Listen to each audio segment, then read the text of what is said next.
Good evening. Welcome to the Hawai'i Neighborhood Board meeting for April 29. My name is Roberta Mayer, and I'm the board chair and represent Subdistrict 10. And I'm going to ask the board members to introduce themselves, starting at my far right with Herb. Good evening, everybody. My name is Herb Schreiner. I'm Subdistrict 6, which is the back of Kamiluiki Valley. Thank you for coming. Hi, everybody. I'm Holly Lyons. I am Subdistrict 2, which is Kawapa Isle. Hi, good evening. A little loud. My name is Charles J. I'm at-large board member. Glad to be here and great to see you. I'm Greg Knudsen, at large. This gentleman is Jeff Jones. He's from the Neighborhood Commission Office and is our assistant at our meetings. Cecile Burkhardt, Subdistrict 1, that's the West Marina. Joseph Pugh, Subdistrict 7, Kalama Valley. Paige Alton, Subdistrict 11, Portlock Road and Maunalua Triangle, Kokokai. Good evening. I'm Lisa Bishop, at large. And would our board members who are online please introduce themselves? I'm Gene Tierney, Subdistrict 8. I'm Joel Brilliant, at large. I'm Dixon Park, at large.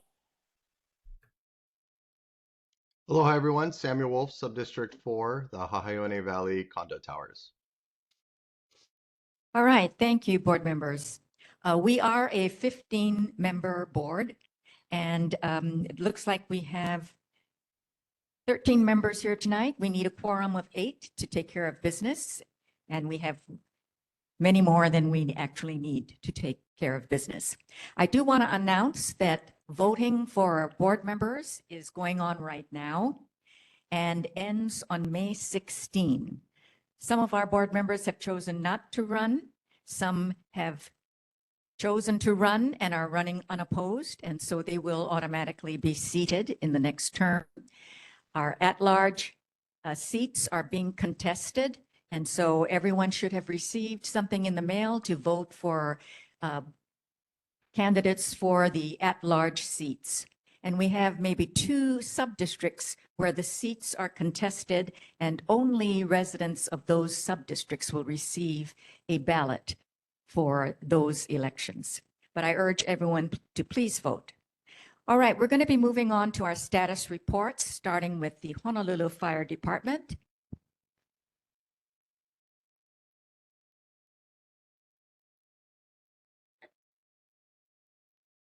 Good evening, members of the board. My name is Austin Kino from the Hawai'i Fire Station.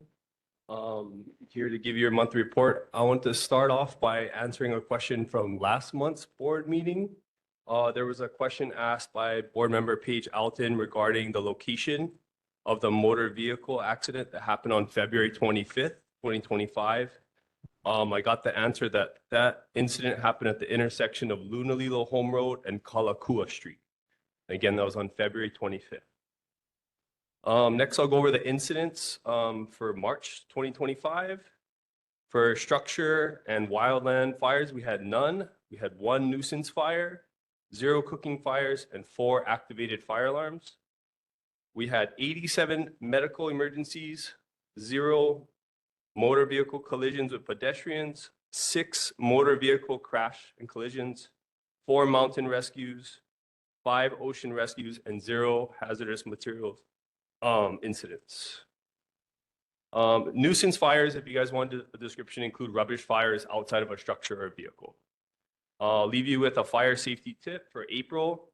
Our fire safety tip is to ensure you have an emergency preparedness plan in place for situations like environmental emergencies, fires, or natural disasters.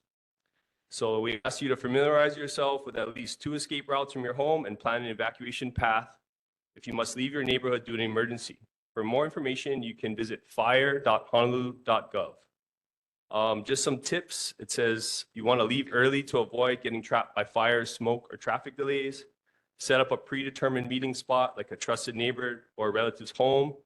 in a low-risk area, a shelter or evacuation center, and bring your emergency supply kit with essential items for your family and pets. Are there any questions from the board this evening? Any questions for, yes, go ahead, Paige. Did we get a report this month? Did we get a report? Yes, we did. Oh, And I okay. sent it to everybody. Okay, thank you. Okay, thank you, board. Good evening. Elizabeth, would you like to say hi? Everybody else introduce themselves. Hi, Elizabeth Riley at large. Thanks for joining us. All right, Honolulu Police Department. I believe they're online. Lieutenant Mura. Hi, good evening, everyone. Lieutenant Mayor, District 7, Honolulu Police Department. We're going to start off with the incidents for last month. Motor vehicle thefts, we had 7, burglaries at 4, thefts at 12, unauthorized entry into motor vehicle 21. Total calls for service 6,194. And given the heavy rains we've all had recently, so the tips is going to be for flash flood preparedness. If your area is prone to flooding, keep emergency materials on hand, such as sandbags, wood, and plastic sheeting. Do not allow children to play near streams or drainage ditches. These areas can quickly become deadly. Do not attempt to drive or move your vehicle through flooded areas because parts of the road may be already be washed out or the water seem much deeper than it appears. And if and when hiking, use extreme caution anytime heavy rains threaten. Even if the rainfall is upstream, a stream can flood within minutes. Do not cross streams until the flash flooding completely subsides. Thank you. All right, are there questions for the Honolulu Police Department? I do have one question, Lieutenant. Yes. We received a letter from a resident asking us to consider closing Kamiluiki Park, skate park, from about 10 p.m. to 5 a.m. I wanted to ask if the Honolulu Police Department has noticed any negative behavior at the park at night. So I have my sergeant here. As far as the nights that we work, we haven't noticed anything. Actually, and not any calls that I can even recall in the Kamiluiki Park recently or anytime in the last future in the past. All right, so it has not been a problem as far as HPD is concerned? Well, not that I know of, as far as the nights that I work or have heard anything specific about Kamiluiki Park specifically, no. Okay, thank you. Other questions for the Honolulu Police Department? Would you please come on up and use the microphone because people who are online cannot hear your question unless it's on the microphone.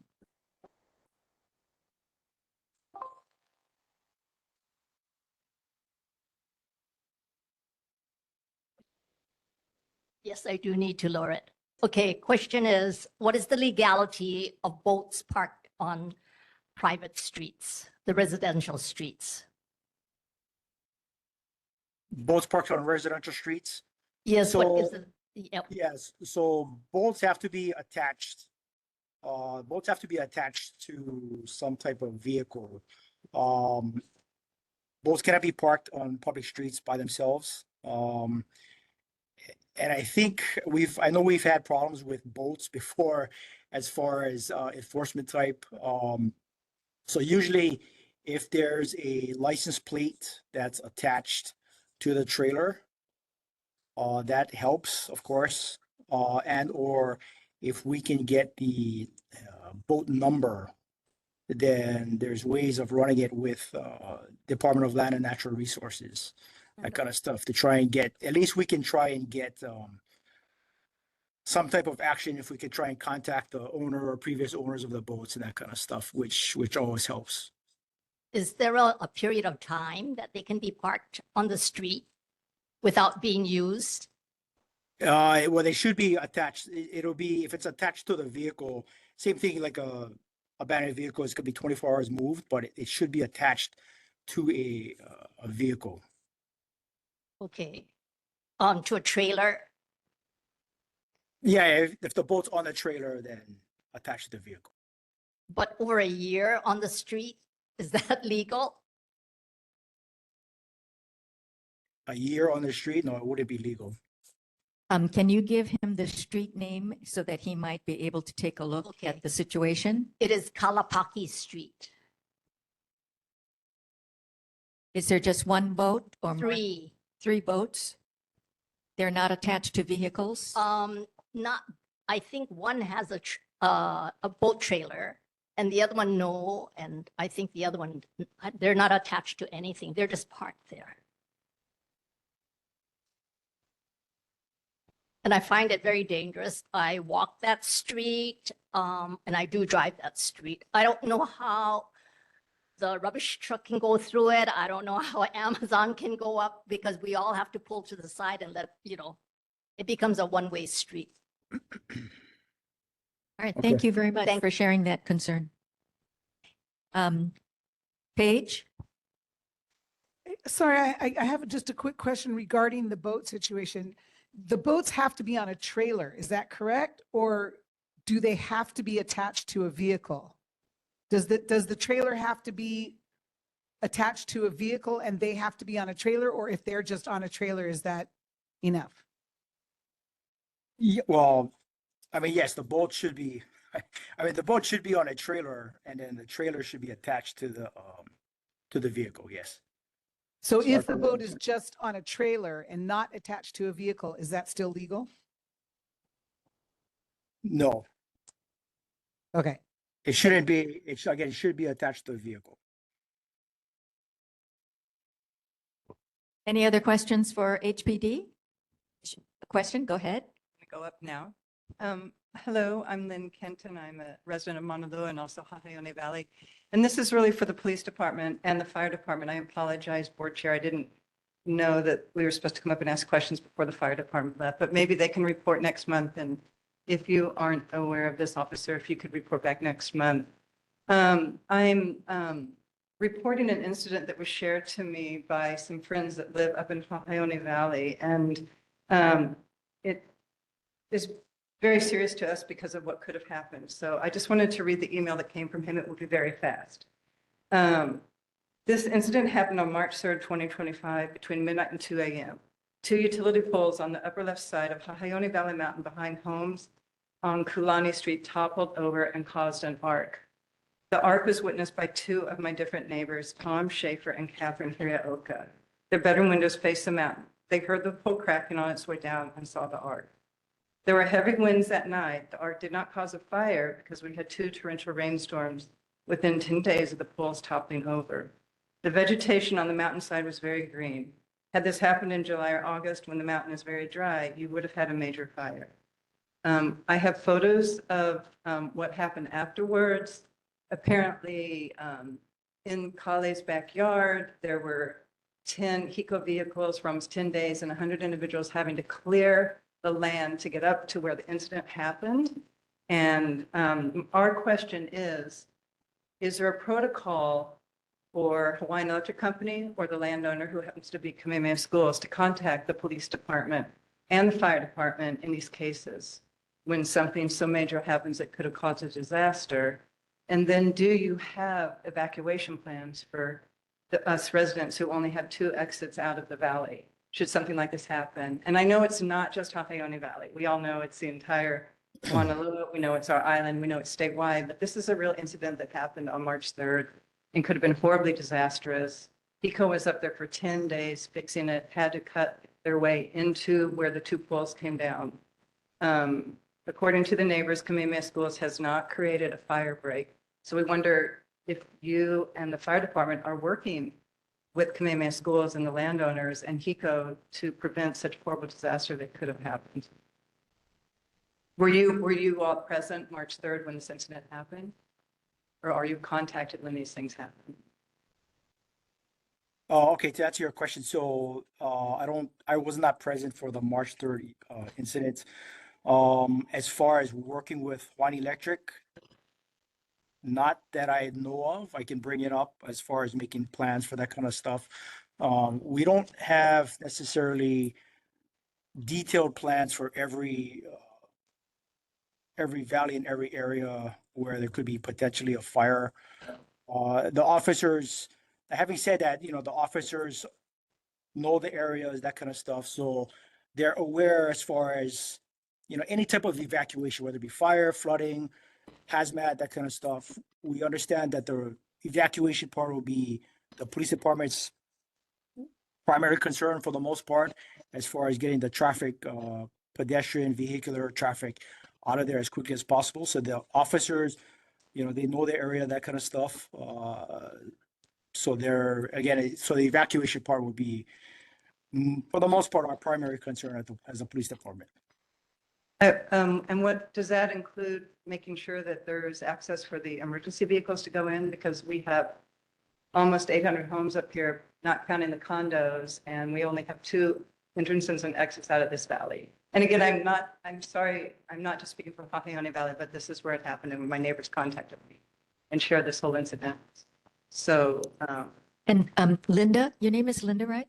Linda, I'm sure your neighbors did contact the police department or Hawaiian Electric when the pole fell?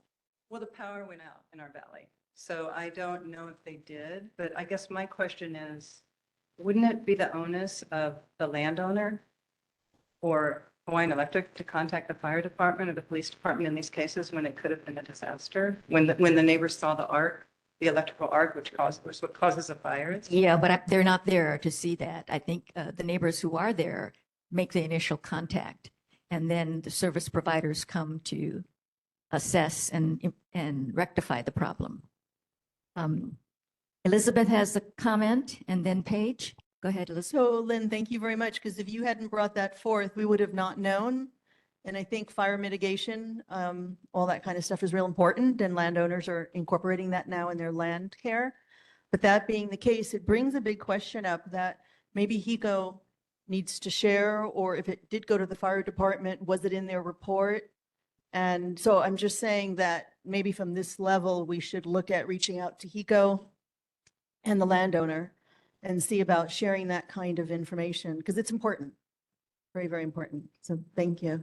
Thank you. Is that something that you folks would do? Or? I can think make we would. contact with And make Mayor reference. schools. And I would ask that you let Chair Mayor know and maybe share if you can, if you're comfortable, the communication, so she has that firsthand to speak from. I will, and I'll show Okay. you pictures. Thank you. If you could then give me the address and the date again before you leave tonight. Thank you. Paige?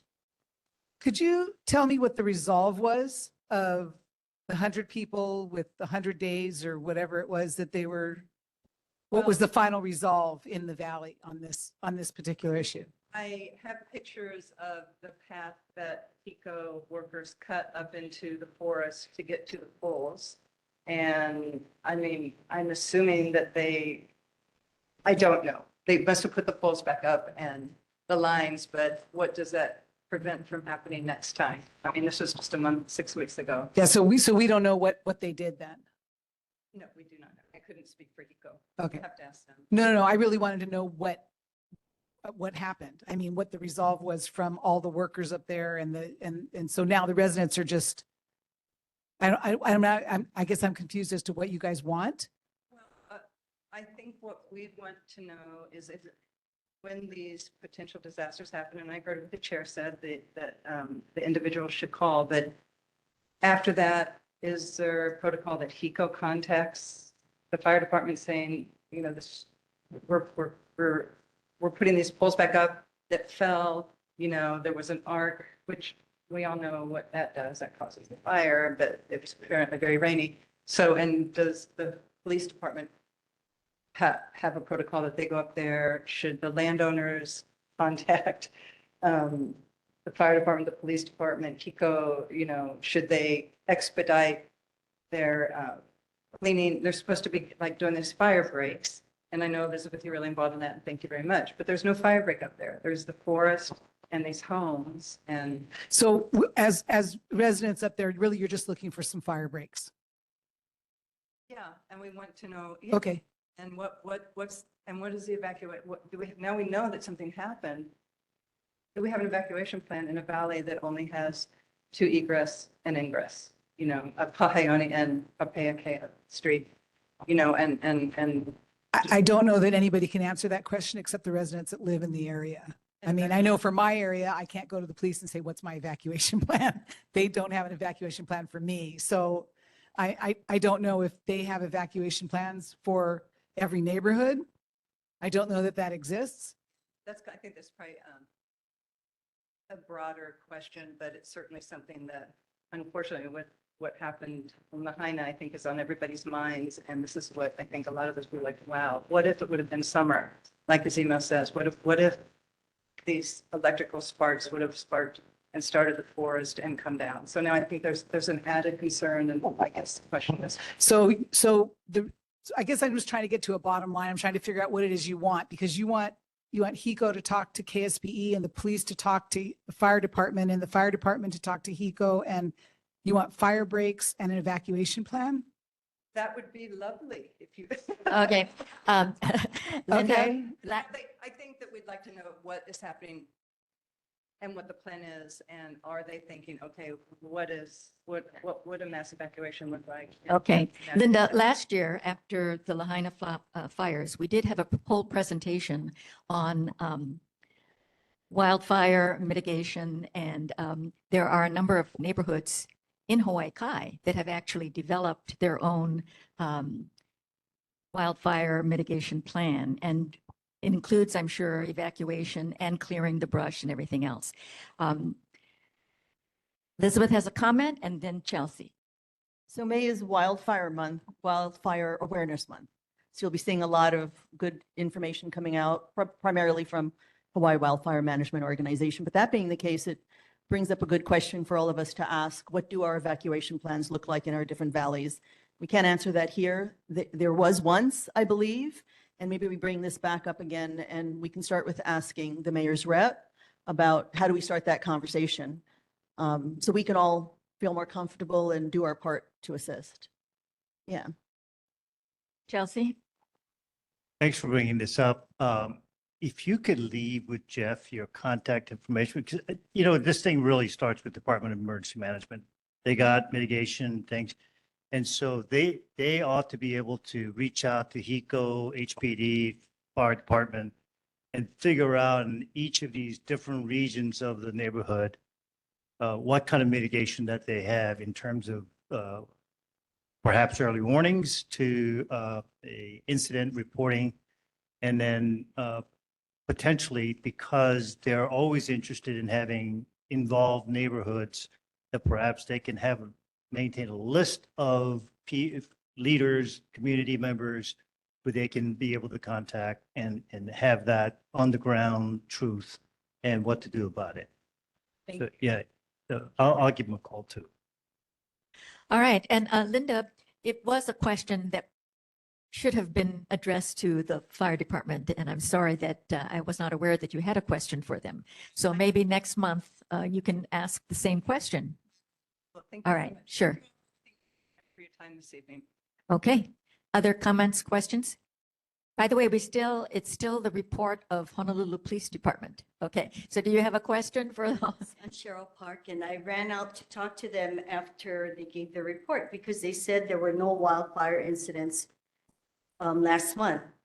They told me that it might have been reported, this Arkeen incident might have been reported as a nuisance fire because no fire had actually resulted. I also asked them if they have some kind of evacuation plan for the valley, since we only have 2, ingress, egress, and the emergency vehicles have to come in while the residents are trying to flee in case of a large wildfire. They said, no, that would be HPD. So I don't think we have any kind of coordinated response, which goes to, the board's comments that maybe the emergency management department should be bringing these people together, maybe setting up model plans or something for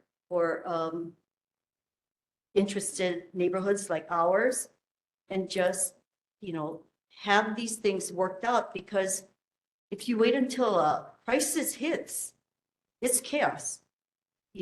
So we wanted to try to be more proactive about it and better prepared. Yes, defensible space is important, that program that you did last year. That's very important, and that's on every individual homeowner, but we're surrounded by private property, mostly KSBE's property all along the valley. And what's going to happen there? What defensible spaces are being created on those properties, and what access do the emergency responders have to put out any fires that start up there and come down into the valley? That's what we're concerned about. And we're just trying to be more proactive and prepared and not find that our whole community has burned up and lives have been lost because nobody cared. So, thank you. Lieutenant Mira, I think that there was an implicit question in that comment about whether or not there are coordinated evacuation emergency services between police department and fire department in the case of an emergency like this. Yeah, so I mean, it's anything with first responders, everything is fluid. It's hard to give a black and white answer to every situation, every scenario, every valley, every environment, that kind of stuff. I mean, there's no specific black and white plan for every community, that kind of stuff. But again, the officers understand their areas, their respective beats or responsible areas, and they know that as far as us to evacuate everybody as quick as possible, as well as to getting the emergency vehicles in as needed. Referencing the poles, the sparking, that kind of stuff. It wasn't a fire. If somebody calls 911, which has happened in the past for some type of arcing or some type of cable that's hanging low, that kind of stuff, a lot of times the police department does go out with the initial ones out there, and we assess and we make the proper notifications, whether it be Hawai'i Electric or a cable company, that kind of stuff. So although it might not have been a fire, maybe the police department actually did go, and we make the notifications to Hawai'i Electric or whoever it is, and they send the crew out, and they're the ones who can do the assessment, that kind of stuff. Yeah, because we're obviously they're going to be the experts for that kind of stuff. So hope that answers that question a little bit. All right, thank you. I think we're probably going to follow up on this in future meetings. But thank you very much for being here tonight and for sharing your report. Thank you. All right, we're going to be moving on to Board of Water Supply, and I believe that Iris is with us online. Yes, I'm homesick today. So my one general announcement, I don't know if this helps or not, but the city launched the HNL alert for emergency notifications. So it's a new mass notification system that provides residents and visitors information about severe weather, emergencies, and other situations affecting city services via text, push notifications, or email. So HNL Alerts replaces the city's current HNL.info in notification system. So there's two ways to sign up. Customize alerts. It's create an account, hnlalert.gov, and select preferred topics to receive notifications via text, email, or push notifications from the app. Or you can get urgent alerts only. So you can text HNL Alert to the numbers 888-7777. You can get critical safety alerts by text, and no registration is needed. So to get more information, you can go to honolulu.gov/DEM. So that was the one announcement. And sorry, I'm sick today, so I didn't check if there was main breaks. So sorry if there was main breaks in March. I don't have the report with me, but I have 3 follow-up questions from last month. Because there was 6 main breaks last month, in February. So the question was, were the breaks in the project area in the active construction area, and was it from the construction work? So there was So yes, there was 3 main breaks that within the Board of Water System Improvement Project's construction zone. So the project contractor was unable to begin work until Board of Water's paving contractor completed final paving between 1219 to 1235 Pihana Street and replacing a temporary patch from the previous main break. This work involved direct vibrations over the existing 8-inch water main. So given the frequency of main breaks in the area, we advised the contractor, or RMY, to minimize vibrations during their road repaving operations. Since the leaks were confirmed to that small stretch on Pihana Street, there is a possibility paving contractors' work contributed to the leaks. So please note that ongoing construction project could potentially cause future leaks. However, it can be difficult to determine the exact root cause as a variety of factors such as age, ground movement, and corrosion can lead to main breaks. And then the other question, it seemed like 6 main breaks last month was high. And so yes, it is considered, it's a considerable amount. We can't determine the exact root cause. And like I mentioned, I do think that the 3 might have been related to the work completed by the paving and those factors that I just previously mentioned. And let's see, then the third, sorry, it's getting cut off here on my, sorry, and the third question was sort of like what can people do to help reduce the number of main breaks?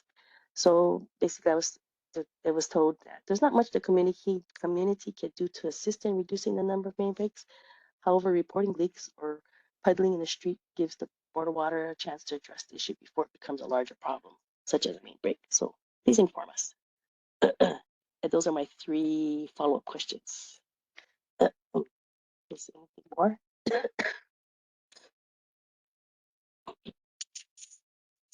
You can hear me. Thank you, Yeah. Iris. Yeah. Questions for Board of Water Supply? Ilse? Hi, Iris. Well, I hope you feel better soon. My question is about the report on water leaks, that we had some problems. And so we're trying to get in touch with Board of Water Supply, but phone calls and leaving messages or email, we haven't got a response in weeks. So do you know if there's a backup or there's any reason why that the website which provides the phone number for leaks or also an email why there's no response? Oh, I'm sorry about that. It's like, I think it's contact us. They usually, my understanding is they check it daily. So I'm not sure why they didn't contact you. Do you want to give me the address now or anything, or the situation? So I can. Well, it's really about a condo complex where there is aggregated metering, but there is multiple meters. And so we wanted to know which meters have unusual water use. And because it's all digital, supposedly that was going to be pretty easy to get that information. Do you so- have the condo name or address? So it's 6370 Hawai'i Drive. 6370 Hawai'i Drive. Yeah. And you're saying there's multiple meters there, so you're trying to see. Yeah, if yeah. The one of complex them is have. the complex is the moorings. Okay. Okay. I'll send the email out to them and see, but sorry, they're usually pretty good at responding, I thought. Herb? Yeah, my question is what's happening? I don't know what happened today at the legislature, but the vacant home tax, they said on the news that they're going to look at the water to decide if it is a vacant home. All right, I know in my complex, 294 units, we pay our water all together. So I don't know how they're going to figure that out. Is there going to be a way to figure that out? At least for condos and townhouses, I'd just like to know what their plans are in that. As far as the vacant home tax, I think it's too much. Thank you. Okay, thanks. I'll bring that question to them. Jean, you have your hand up online. Yes, actually, Chair, I had my hand up for the previous conversation. And what I wanted to say was that it seems that every meeting we've had of late, there's been issues related to the Kamehameha Schools Bishop State properties. Is there any way we can get them to have a representative at these meetings so that they can engage on an ongoing basis? I throw that question out. I'll leave it to you to figure that out. We'll certainly invite them again. Thank you. Any other questions for the Board of Water Supply? All right, thank you very much, Iris. Hope you Thank you. get Sorry better for the soon. coughing. Thanks. All right. Kaiser Complex Schools, Mr. Shannon Gu.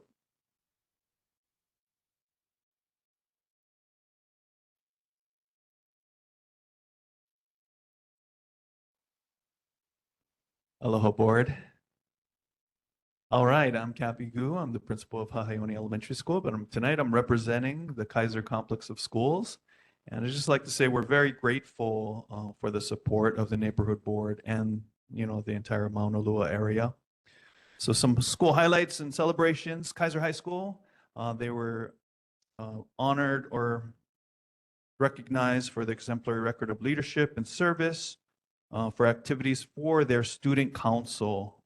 And they were recognized by the 2025 National Gold Council of Excellence. And this is through the National Association of Student Councils. So congratulations to them. Awesome job. We had a successful Aloha in Action Day on April 19th. That's where every single school in our complex and some of our other schools around the area pitched in, and we did service projects all over the place. And so it looked like we made a huge difference, and it was just a great day of service. Let's see. I did report on this last time, but they did have the first meeting for the school performing and visual arts complex. This was for planning and development, and it's job number Q26118-23. So things are moving along. Lots of sports to report on, and I apologize for my absence last time, but lots of sports. I'll catch you up. Well, girls flag football had their inaugural season, and they made it to the playoffs. Unfortunately, they lost in the first round, but they did pretty good for the first time. Also, baseball, Kaiser baseball team, they became the OIA runner-ups, and now they're headed to the state tournament. Lady Cougar water polo team, they are the OIA champs and now competing in the states. Boys tennis, we took the OIA doubles championship and also the runner-up championship, so that was a sweep. Softball, currently playing in the states, but they took third place in the OIA tournament. And judo and track teams are also doing well in the OIA. Many students placed. All right, New Valley Middle School is trying a new initiative, and I don't know if you've heard about it, but it's from 7:30 a.m. in the morning to the end of school. All students will power down their phones and power up their brains. So they're trying something new. So they have lots of alternative activities in their cafeteria and around campus, even student performances at lunchtime. So pretty cool. They're trying to do some cool stuff there.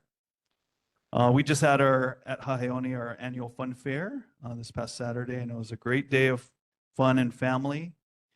Also, our unified track team, we have a track team that competes and just competed this past Sunday. Just wanted to say our kindergarten teacher, Kylie Nakano, was recognized as the Hawaii State Teacher of Promise by the prestigious Milken Educators of Hawaii.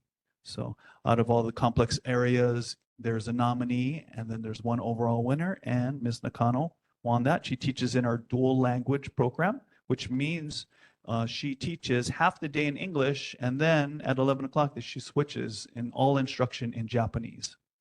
And they learn the same content, and you would think there's a little bit of a delay in their English progression, but nope, they keep up with the rest of the kids, and their cognitive level is just off the charts. So great job. And Kylie Nakano happens to be a product of our public school system. In fact, our Kaiser complex system went to Cocoa Head, went to New Valley, went to Kaiser, went to UH Manoa, and also participated in the band at most levels. All right, so congratulations to her. All right, that's my report for tonight. But I also want to say it's going to be Teacher Appreciation Week next week. So please reach out to a former teacher or a current teacher and please show your appreciation. Thank you, Mr. Gu. Any questions for the Kaiser Complex Schools? Paige? Hi, Cappy.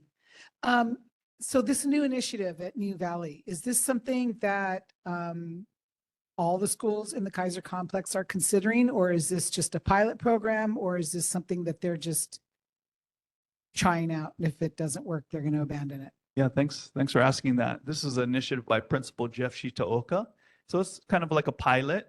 I would say at the elementary school level, we don't quite have that problem yet. Not all students have the cell phones. It's not a major issue, but middle school and high school definitely. So we'll see how this goes. Yeah, and we'll share the results.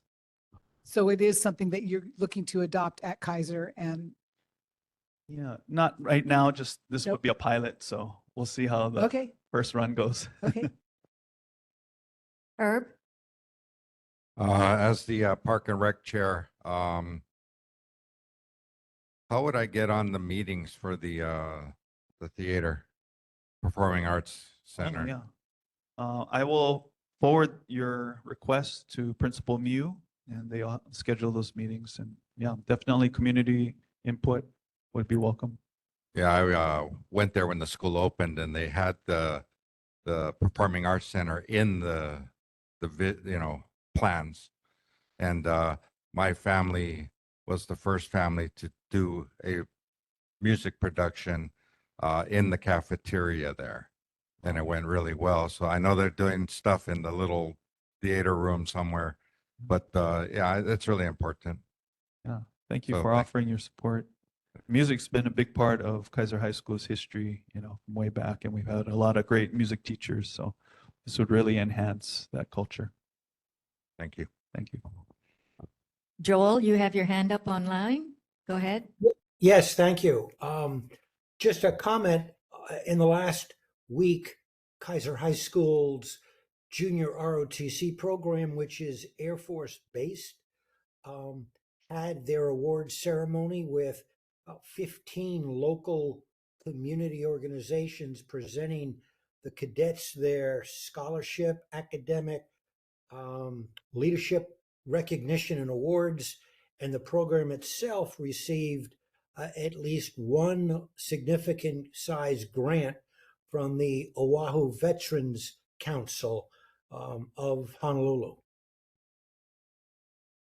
Thank you so much for sharing that. That is pretty amazing. And they have an awesome JROTC program, Air Force branch, and just a lot of awards coming up. They have a one big recognition awards night that's coming up next week on May 7th. And that's where they get to see, all of our accolades, all the students, a lot of scholarships and a lot of awards. So I'll have a report on that in May. Thank you. Thank you. Do you have a question for the schools? Could you please come up to the microphone? Cooper, I've been to 6 meetings in a row.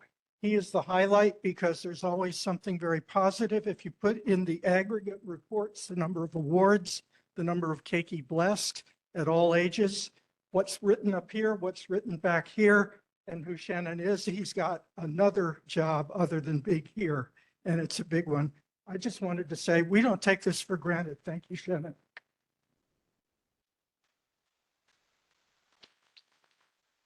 Thank you for your report, Cappy. And I do want to let the audience know that I was honored to have been invited to the Teacher of Promise event on Saturday, and it is really inspiring.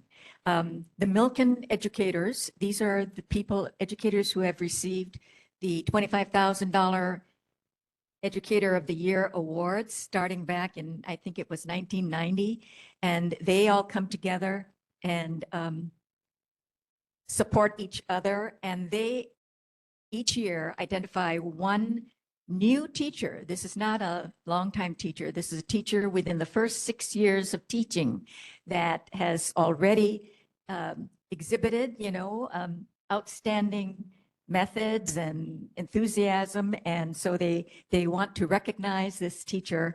And I think it's a great program. It was very inspiring. So just want to thank Mr. Gu and Kylie Nakano, who teaches here at this school. So there's a lot of very good things happening in our community. Thank you very much for reporting. Thank you, Chair. Thank you, Board. I noticed that Galen Wong, who is a director with the Hawaii State Transportation Department, is online. Galen, do you have any updates for us on state transportation?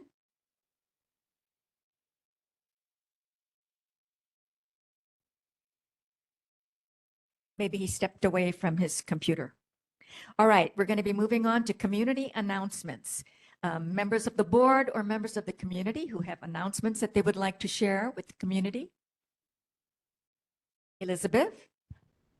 I have two. The first one is a reminder that, and you should have gotten it in the agenda, tomorrow at the Hawaii High Library at 5:30 to 6:30, we're holding a committee meeting to discuss the renaming of a section of Hawaii Kai Drive that goes up towards Kalama Valley. You could learn about the why and the process at this 1-hour meeting, and then there'll be other meetings to follow that will discuss potential names. So anyone who's interested, please come, and we'll certainly report back next month.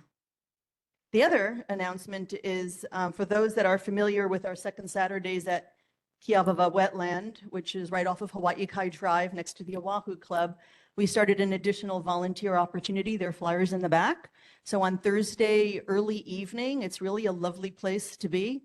You could come on out and meet with the INA educator from 3:30 to 5:30 and either just learn about that landscape and the endangered wildlife that lives there, or you could come and malama the INA.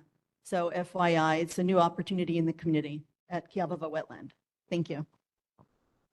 Other announcements is Greg.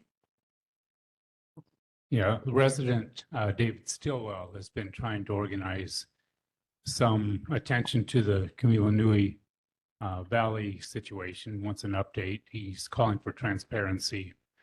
He had contacted Level Waikaikui with Elizabeth and Judy Nii. Anyway, we can't take a position or anything necessarily on that. We've certainly felt the frustration of not having Kamehameha schools be real open with us on their plans. But nonetheless, he's contacted Hawaii News Now to be in the valley tomorrow morning at 9:30. I don't have a specific location, so I don't have that, but I did tell him that I would try to see if anyone here, either board members in their individual capacity or perhaps some audience members, might like to be available to either just kind of participate in some way, not necessarily on camera, but just to be part of that. Now, I can't be any more specific, so I hope they do show up. The last I saw was about an hour or so ago, and it looked like it was still on. So Wednesday morning, 9:30 a.m., somewhere in Kamilanui Valley. All right, other announcements? Paige? I don't really have an announcement, but I have a question regarding the renaming of Hawaii Kai Drive. Have all the residents of Hawaii Kai Drive in that area been advised that the name of that street is going to change? Have they all been contacted and advised? No, they have not been. So tomorrow's meeting for 1 hour is to discuss the application and what that process is. And within the context of that conversation will be the discussion of how do we do the outreach to the different residents.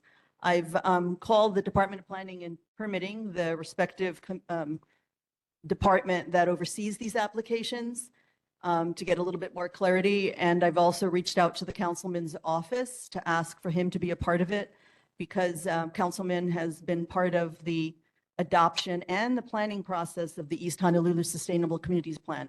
And that's the genesis of why this is happening. If I may, Chair, thank you. During in March of 2021, when the plan was adopted, it was noted that the connection of the Hawaii Kai Drive is never going to happen. The state stated that, as well as the county. And so that small section, what has happened over the past 25 years is not only have homes gone up, but people have used that area very differently, walking, biking, jogging. So it's sort of a nice foot pedestrian corridor between two different valleys. And so Councilman worked with us on having that language removed from the East Honolulu Sustainable Communities Plan because it was going nowhere. It was not going to happen. So now that it's removed, the question is, what do we do about that section of Hawai'i Kai Drive that is disconnected and will not be connected? And if you go on Google Maps, you'll go crazy trying to figure out how to get to certain places because Google Maps doesn't know that it's not connected. So the Department of Planning and Permitting recommended that through this body, we take up the initiative, this is a couple of years ago, of renaming that section. And the process that you go through is, you just don't arbitrarily come up with names. You look at proper place names of that particular area. So this is going to be the short of the conversation that we're going to have tomorrow. And then again, it'll include outreach, whether we work with the councilman or we do it ourselves, whatever method it's going to be adopted, we'll discuss it tomorrow. And then there'll be subsequent meetings just as well. Thank you. Yes, Greg? I would like to point out that there are probably about 9 homes there, the Bali designed homes, and that's all that really do face the Hawai'i Kai Drive in that area.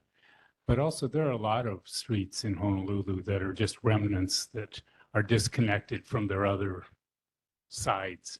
When H1 came through, lots of roads were cut off and then resume again. Some of them are quite separated, a good amount of distance. So it isn't unheard of or unusual. So in some ways, I think you need to consider, okay, is it worth all the trouble and effort and possible more confusion because it would be changing a name that at least is familiar. I don't know. Most people know you just head up Honolulu Home Road and turn right on Hawai'i Kai Drive. If I may speak to that, where did this idea come from? It came from probably a 2-3 year process of reviewing the East Honolulu Sustainable Communities Plan. There were different meetings that were held, and this was one piece that came up every once in a while. So it didn't just come up by a few different people. It's of the review of the sustainable plan. And because it resonated with a particular amount of people, we took it upon ourselves to highlight that and then speak with the city, and then the city spoke with us, and then we spoke with the councilman. So that's pretty much how it came about. Okay, now let me just add, it's not a residence, but certainly the school, Kamilanui School is, Kamilaiki School is right there. So it would have to change all of its letterhead, address, everything. So that should be taken into consideration and a major concern. All right, couple other community announcements. The Honolulu City and County has some climate action plan community workshops planned all throughout April and May. Closest to Hawai'i Kai would be Ainahaina Library on May 20th, 5:30 to 7:30 p.m. and Waimanalo Public Library on June 13, 5:30 to 7:30 p.m. So they are looking for input from residents on the city's 2025 to 2030 climate action plan. Also, I would like to let the public know that in early April, I received a letter from Representative Case's office about a request from a helicopter tour group, Blue Hawaii, seeking exemptions from some safety regulations. They wanted an exemption to the regulation that sets a minimum flight altitude of 1,500 feet for air tours in Hawaii, so it can fly lower in certain areas of Kauai and including Razorback Ridge crossings. Because testimony on this issue was due by April 17, I did notify board members that I went ahead and submitted copies of earlier letters from this board and a resolution from this board that opposed tour helicopters in residential areas and certain areas of Oahu. So that is just an announcement that I'm making since it was action that the board took a couple years ago, but I did send copies of those communications and submitted them as testimony against the request for a waiver from that air regulation. All right, any other community announcements? Joy, he doesn't have an announcement. So if you have an announcement, all right. Are there any public generated issues that the community would like to bring to our attention? Michael, go ahead. Yeah, hi. Many of you have seen me over the past as the lead PIO for the governor's office, which is now being handled by DBED. I'm now with the city, and I'm spearheading a program called CORE. I just need to get in here and let you all know what it is and what it's for. Some of you may be aware of the finality and what happened at Diamond Head over the weekend with 45 encampments being cleared out. CORE is simply the Crisis Outreach Response and Engagement Program. It's a lot of words, but basically what it does, and I'll just give you an example. It's coming to Hawaii Kai. You know, CORE is working in downtown Honolulu. That's where all the services are, and 95% of the homeless are there. But they're coming this way.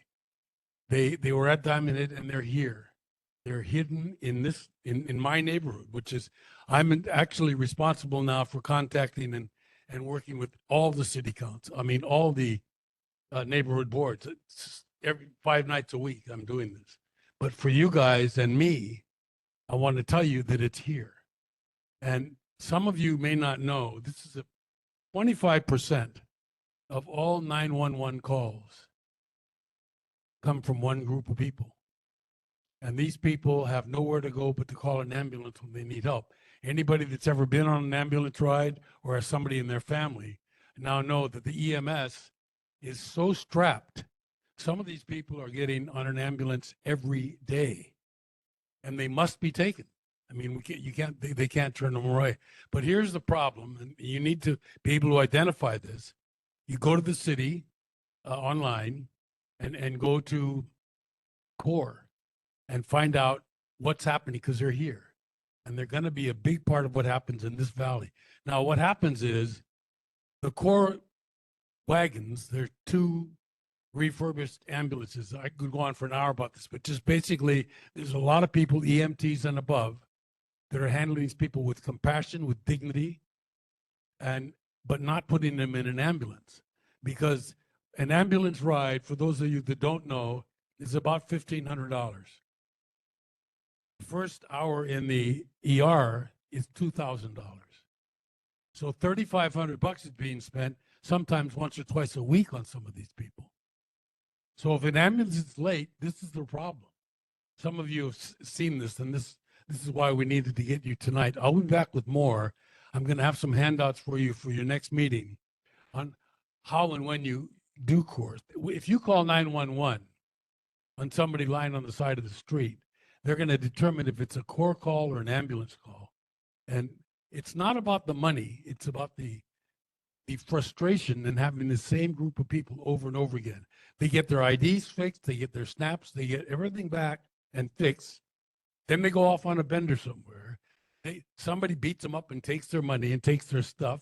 And now they're in an ambulance. And what they're doing is calling for three hots and a cot, meaning feed me and give me a place to sleep, give me some new clothes, and I'll see you in a couple of days.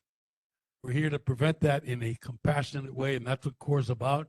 I'd be happy to take any questions. I'd be happy to come back on a regular basis and just hang out here and give you the update, because just as you need to know the police and the fire intervention, you need to know how many chronic homeless people are in our neighborhood using our resource and scaring the death out of a lot of folks. Anybody have a quick question here? Because I know there's other announcements that will be made. Have you heard of the CORE program? You will. It's a big, big deal. And Mike, I'd like to invite you and give you more time at a future meeting. Yes, you bet. Under presentations. either next month or the month after. Then We- let's do it next month. I'll have a good program and handouts by then. All right, great. Thank you. Okay, everybody. Nice seeing you all. Any other public generated issue? Come on up. Good evening, Chair, Mayor, and our board. Thank you for having me this evening. I'm Joy Schoenecker, and tonight, again, I am representing the Hawai'i Advocates for Respectful Development, or HARD, which you've heard a little bit about. I've attended this meeting several times. You probably know Joy by now, so thank you for having me again. I really do appreciate it. So we are a little grassroots organization, and we're here to try to present the high rise that has been proposed by the Kamehameha and Bishop Estate for the James building and surrounding properties. So we really do not want this to happen, and we're here to protect the community. Joy? Try to preserve the Hawai'i. Joy, you indicated that there are plans for a high rise on the James property. We have not heard anything about what's going to be on the James property. So we have only hearsay. That's all I said. We have just heard that. So- Okay, I think we need to be careful not Yes, to. Absolutely. That's what I said. Take We it as have fact. heard that. Okay. We have heard that. We want to try to prevent that and try to keep our community safe because we are definitely in a landlocked situation where we have Hawai'i and we have Pepekeo, where we have a landlocked situation. Tonight, we even discussed a little bit about safety and fire prevention here in our own neighborhood. And I think that we have a website. We hope that we have people here this evening that hope that you will sign the petition to learn more about us. And we'll have people in the back for that. We did a little research last month when I was here. You graciously asked me, I think it was Paige that actually asked me, do you know what the zoning is for these properties? And we did some research and we do know that they are B2 zoning with 60-foot heights for the three major buildings. And that is all posted on our website now. So please come and look at our website. We would invite you to come there. We did also research the Upper Hawai'i for single-family homes, 350 single-family homes in this area on the Upper Hawai'i. Lower Hawai'i, about 320 approximately. These are single-family homes. They do not include any of the high rises. So you can see that we are pretty densely populated, and we really are concerned about what we're going to have in our neighborhood. So we appreciate you. We'll have some of our representatives in the back for signing the petition this evening. We thank you, all our neighbors, for being here and those who have graciously signed already. See your question? Herb? Yeah, I think I said last time that you guys should just keep organizing. We're well aware of it, but there's absolutely nothing we can do until we get the presentation. So as a public generated issue, it has been generated. And I think we're all excited to jump in and help the community. But yeah, every month coming until we get, something to act on. We appreciate you coming though, but we just gotta move on. Well, thank you for having us and listening to our voice because we really are appreciate you as a neighborhood board that we really feel you're behind us. And we're really excited for gathering, I think Herb said 500 people to come when the Kamehameha Schools comes to do their presentation. And we're anxiously awaiting for that. So thank you so much for having us. We really do appreciate it. Come and sign the petition, all those who have not signed it. All right. Other public generated issues. Thank you, Joy. Hi. Yeah, good evening. My name is Oscar Ramirez, and I guess is that good? Anyways, first time here. So quick background, disaster management background. Worked a couple of disasters myself in different places. Last one was in Guam, Typhoon Mawar. I was part of the response there. So very focused on understanding the systems that support us during a disaster. And I wasn't planning on hearing a lot of things about disaster management, but with May coming up and awareness, it's not just hurricanes and flooding that we need to be concerned about. Fires is always going to be a threat. And having done some additional research in the area, I am concerned about the lack of a evacuation plan, including from the DEM. The DEM doesn't really, it has a lot of great ideas, great things, and always says evacuate. And to be fair, when a panic strikes a community, we become a bunch of savages, right? And this community may have individual neighborhood plans. I've never seen them. I hope they do. But when they're not synchronized, when they're not put together in a manner that supports one another, we're going to exhaust our resources rather fast. The fire department, the police are going to be overwhelmed, and then you're going to be left to your own devices. And that's the last place you want to be. That's sort of what happened in Lahaina towards the end, where people had no understanding that there was only so many ways to evacuate. People waited to the last minute.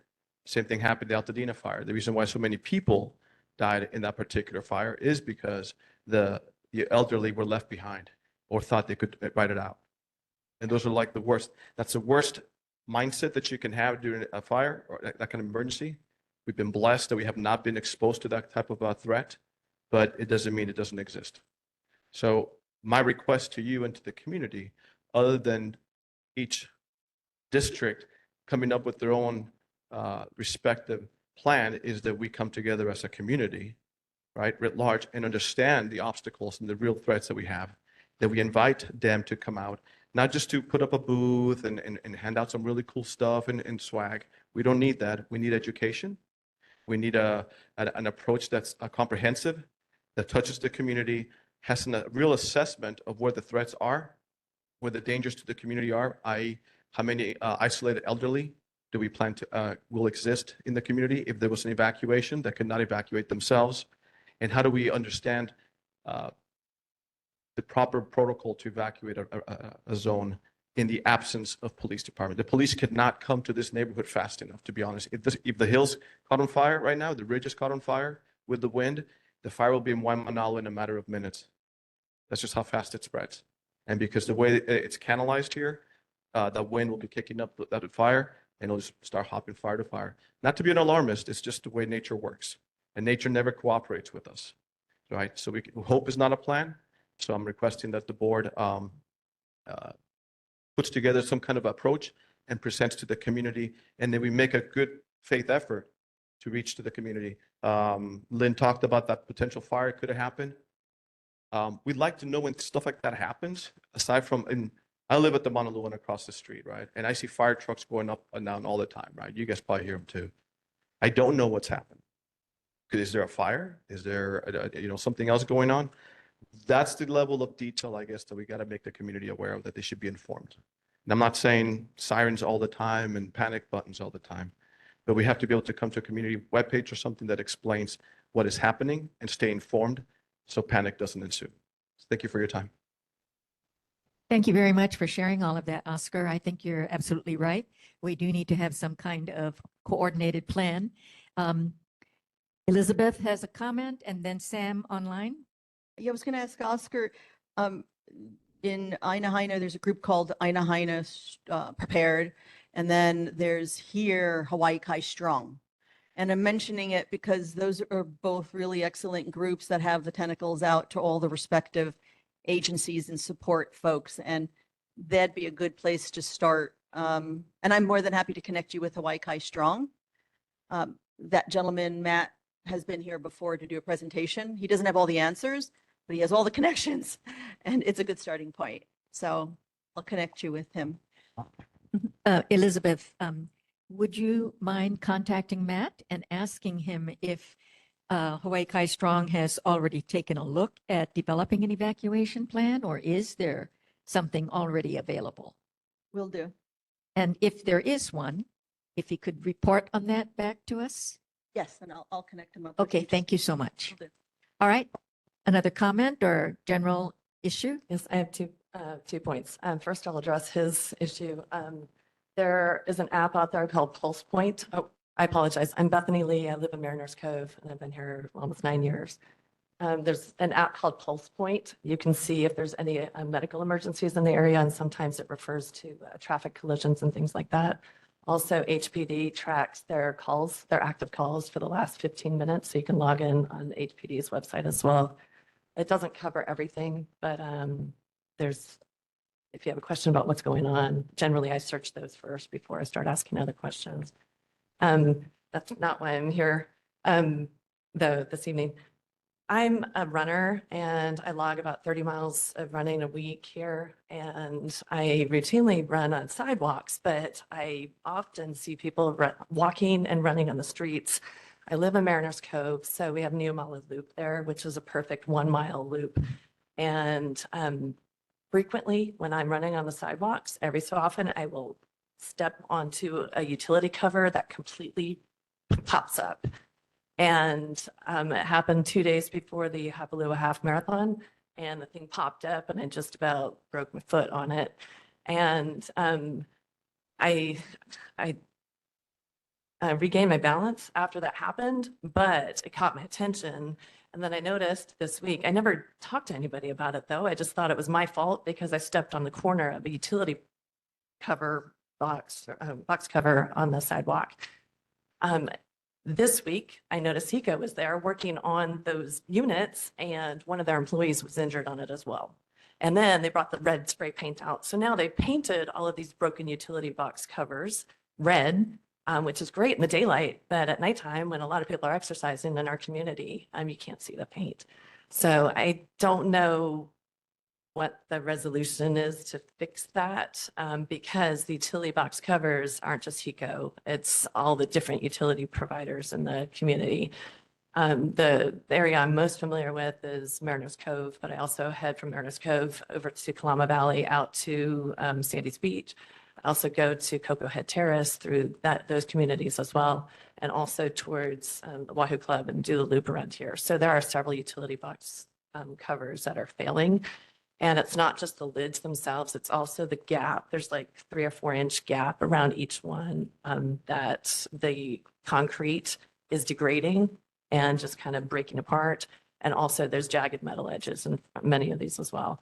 So I don't know, I've called the city and county of Honolulu to address broken curbs where rebar has been jagged or kind of jutting out on the curbs to have those repaired, but I don't know what the jurisdiction is for the sidewalks and the utility covers. So that's just a question or an issue I wanted to elevate to your attention. Our mayor's representative is online, and I'm sure will have heard your comment, but I'll also remind her about it when her report comes up. And I have the stretch of the address specifically where the broken ones are that I was almost injured on. When she gives her report, you can come on up and give her that information, okay? I think the How- easiest thing to do is to put it into the 311 website, the city's 311 website. So look up Honolulu 311. There's a website. You can locate the area on the map, and you don't need to know which department fixes it, but it's the Department of Facilities Maintenance, and they'll put it on their list. And if you put your contact information, they'll let you know when it gets fixed. Is that also for broken light poles? Yes, And if it's things a like city that? light pole. Because there are Yep. chunks of concrete sitting on the sidewalks as well. So, okay. Yeah, you can put them all in there. Okay, thank you. Thank you, Amy. That was very helpful. Glad you were there to respond right away. Other questions? Holly? And then Sam, I forgot you online. Holly first and then Sam. Okay, I do have a question.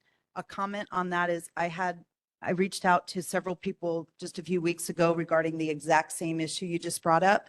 And I was told to use the Honolulu 311 app, and it's super easy to do. You can take pictures and report it in. So, and then I found 2 days later, there was a resolution. They put a cone on there. It's not solved completely, but at least there was a cone. So that really is good advice. The question that was asked of me to ask the board is there's a steel plate pile lay down by the Huinalu Halau.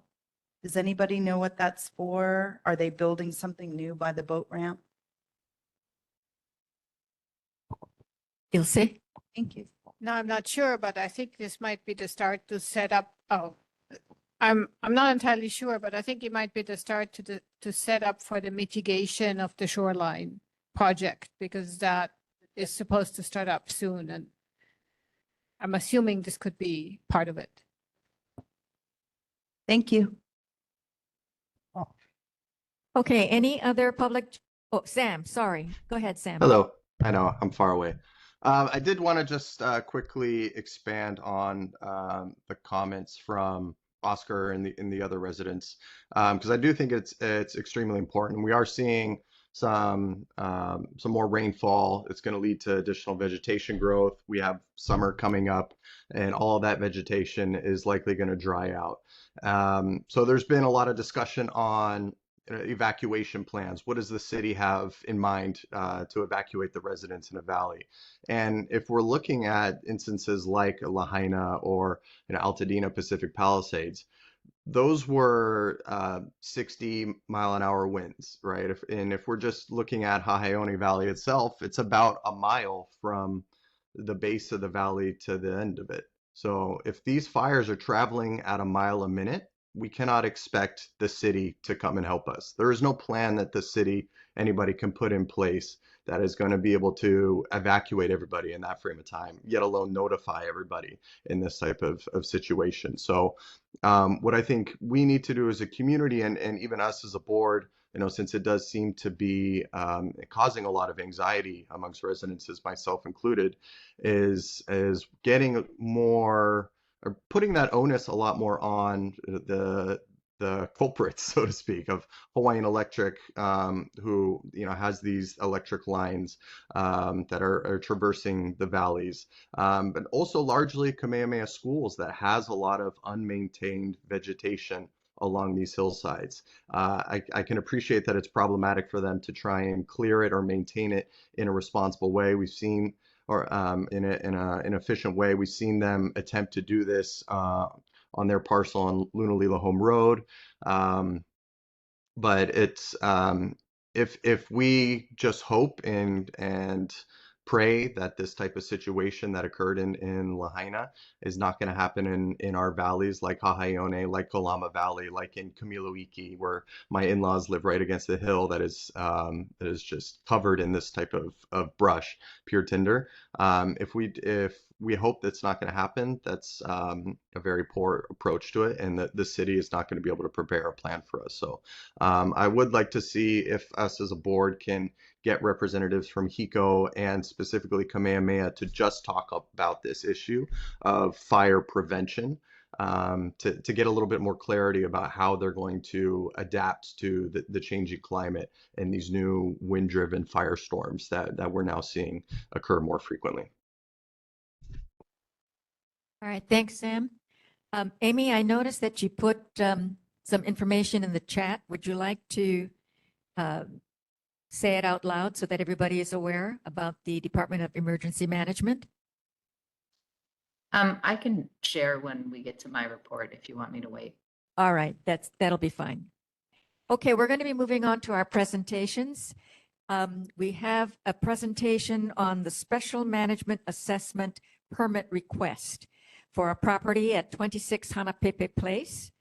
I thought the presenter was going to be Julia Ham Tashima, but I guess not. Would you please introduce yourself and go ahead? Yes, thank you. My name is Jim Hayes with Planning Solutions. Julia is a coworker of mine, and she helps facilitate our presence here. I'm here to talk about a residential project. It's a single-family dwelling in the Kokokai neighborhood. You can see on the map here the general location. It's in the special management area, and it's near the shoreline, but not on the shoreline. It's near China Walls, the little park there where people access China Walls. The city requires that we present this kind of project to the board because it's in the special management area. The project is fairly standard for this neighborhood. And I'll show you some more information. The area is zoned R10, and the site area is roughly 21,400 square feet. So next one. Oh, why it's not advancing. Page down. Oh, here it comes. Okay. Yep. So this is an aerial photograph of the area. And you can see the China Walls Beach Park there, the undeveloped parcel, and then the project parcel outlined in the gold. And similar residential. Right now it's developed with a single family dwelling. The proposed development is fairly similar in scope, just another single family dwelling with a swimming pool. This drawing outlines this sort of general configuration of the proposed dwelling and swimming pool. It's just that the house has been rotated roughly 90 degrees relative to the current house on the property. It's a little bigger. It's a 2-level home with 6,600 square feet of floor area, and it is compliant with all city and county of Honolulu land use regulations. We're not seeking any kind of waivers or anything like that from the city, and it's consistent with neighboring residences. I will note that we've been contacted by the Community Association in Kokokai, and they have community, I guess, deed restrictions on what kind of development can happen on the parcels in this neighborhood.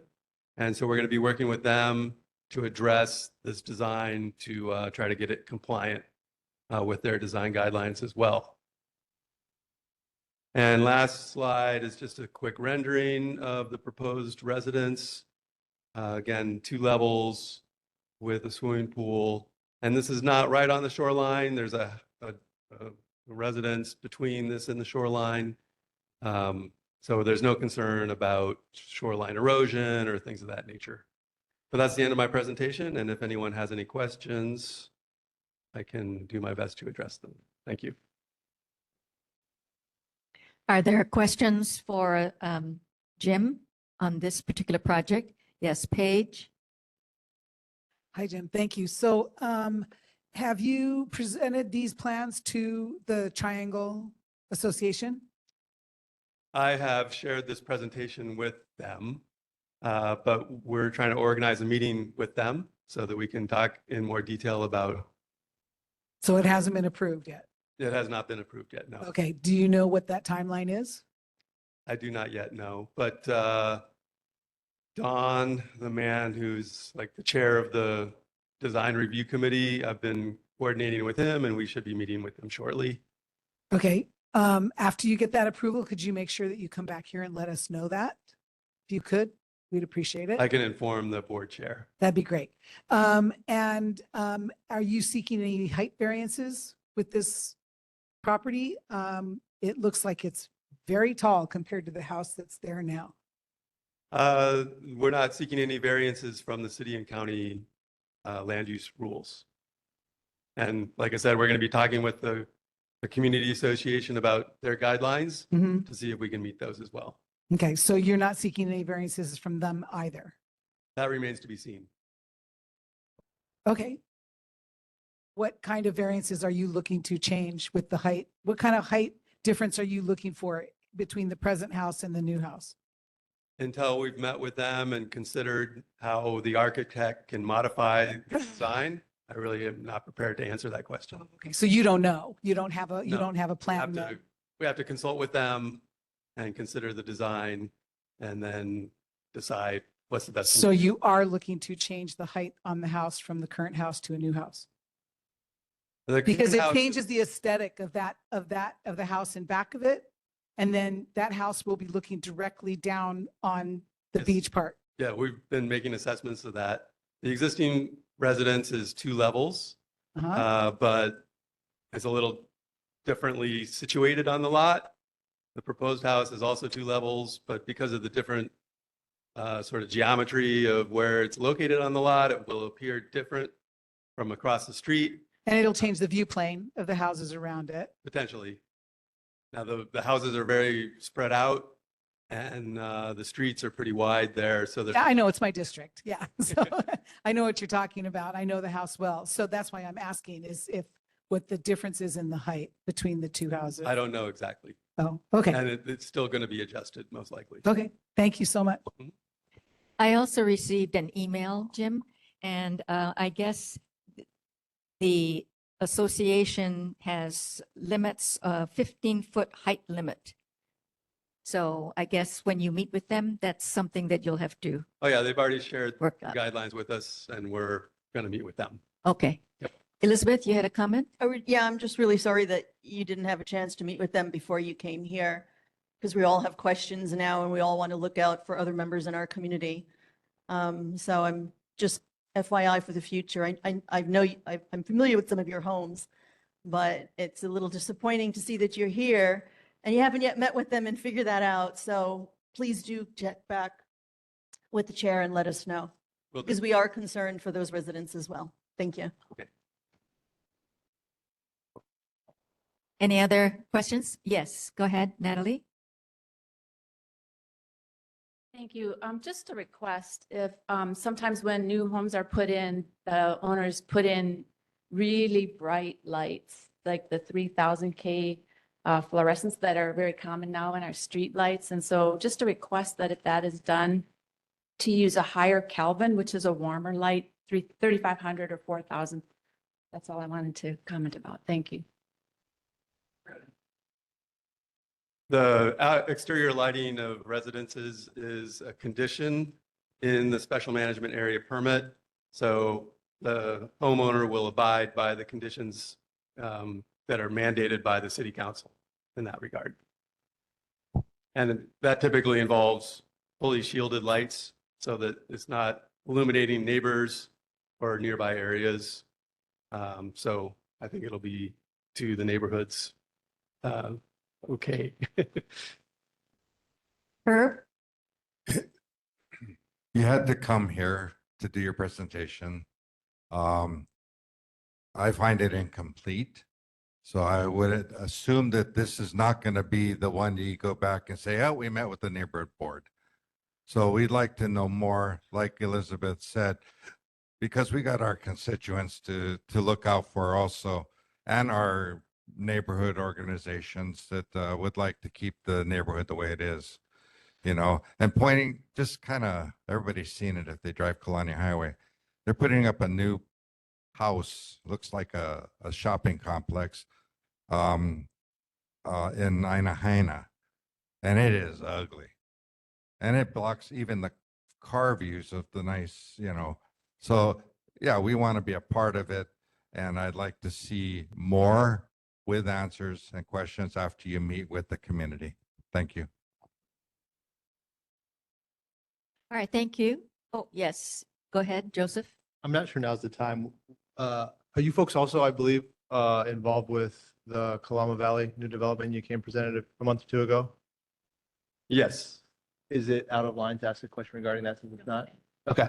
At that moment, we had some residents concerned and were questioning how many of those units you were hoping to classify under affordable housing. And I didn't know if there's been a resolution there. I think the initial numbers you had suggested were hoping to get 2 or 3. I wanted to see if there's any update on that outcome. The permit application has been submitted, but we haven't coordinated with the county on that issue yet. So depending on the conditions from the county, the project will comply with those, but to date, we haven't heard anything from the county. So what would dictate whether you will or will not price homes at a certain point based on what you hear from the county? Would it be the conditions of whatever approval they provide to that developer? Okay. I'm not sure I fully understand that process, so maybe I can do some more research on mine to ask a more succinct question. But I just think in general, if all goes well and you get the right questions and you get the information you need, would you still stand by those 2 or 3 homes to align with a price that falls in the affordable housing for that area?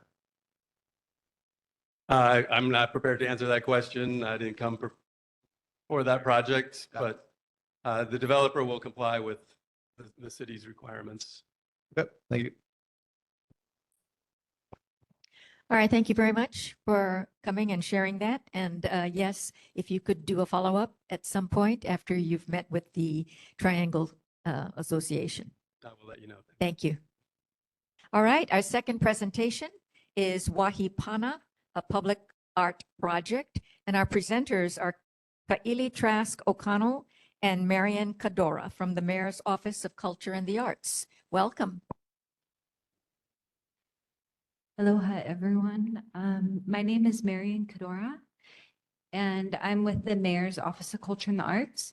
Ka'ili was not able to join us today, so it's myself and then one of our project partners, Donnie Cervantes from El Puni Space, who will introduce himself in a moment. But so Wahipana is a temporary public art project that is opening up in different phases. There'll be 3 to 4 phases that are opening, 3 phases opening in 2025. Our second phase is opening in May, and we have 2 sites that are in this district.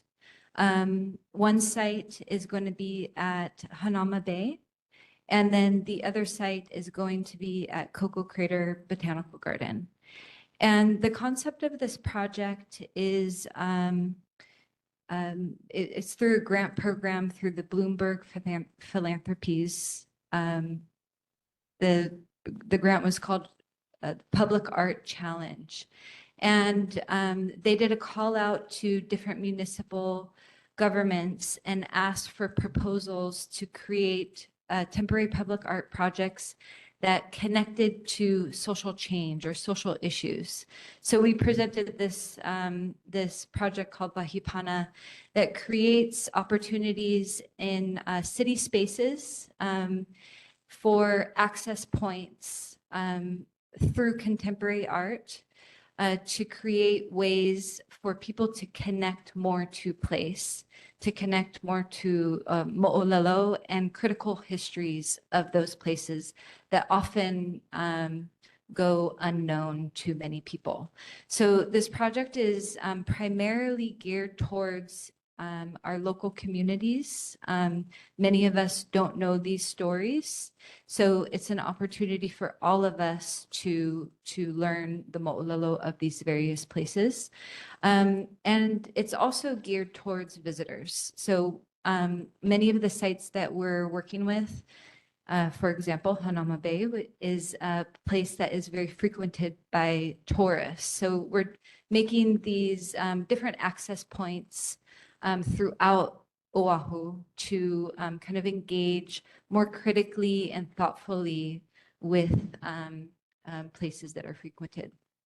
So I'm going to have Donnie just explain and maybe just fill in a little bit of something that I missed perhaps about the project. But he's going to explain these 2 projects that are going to be at these 2 sites.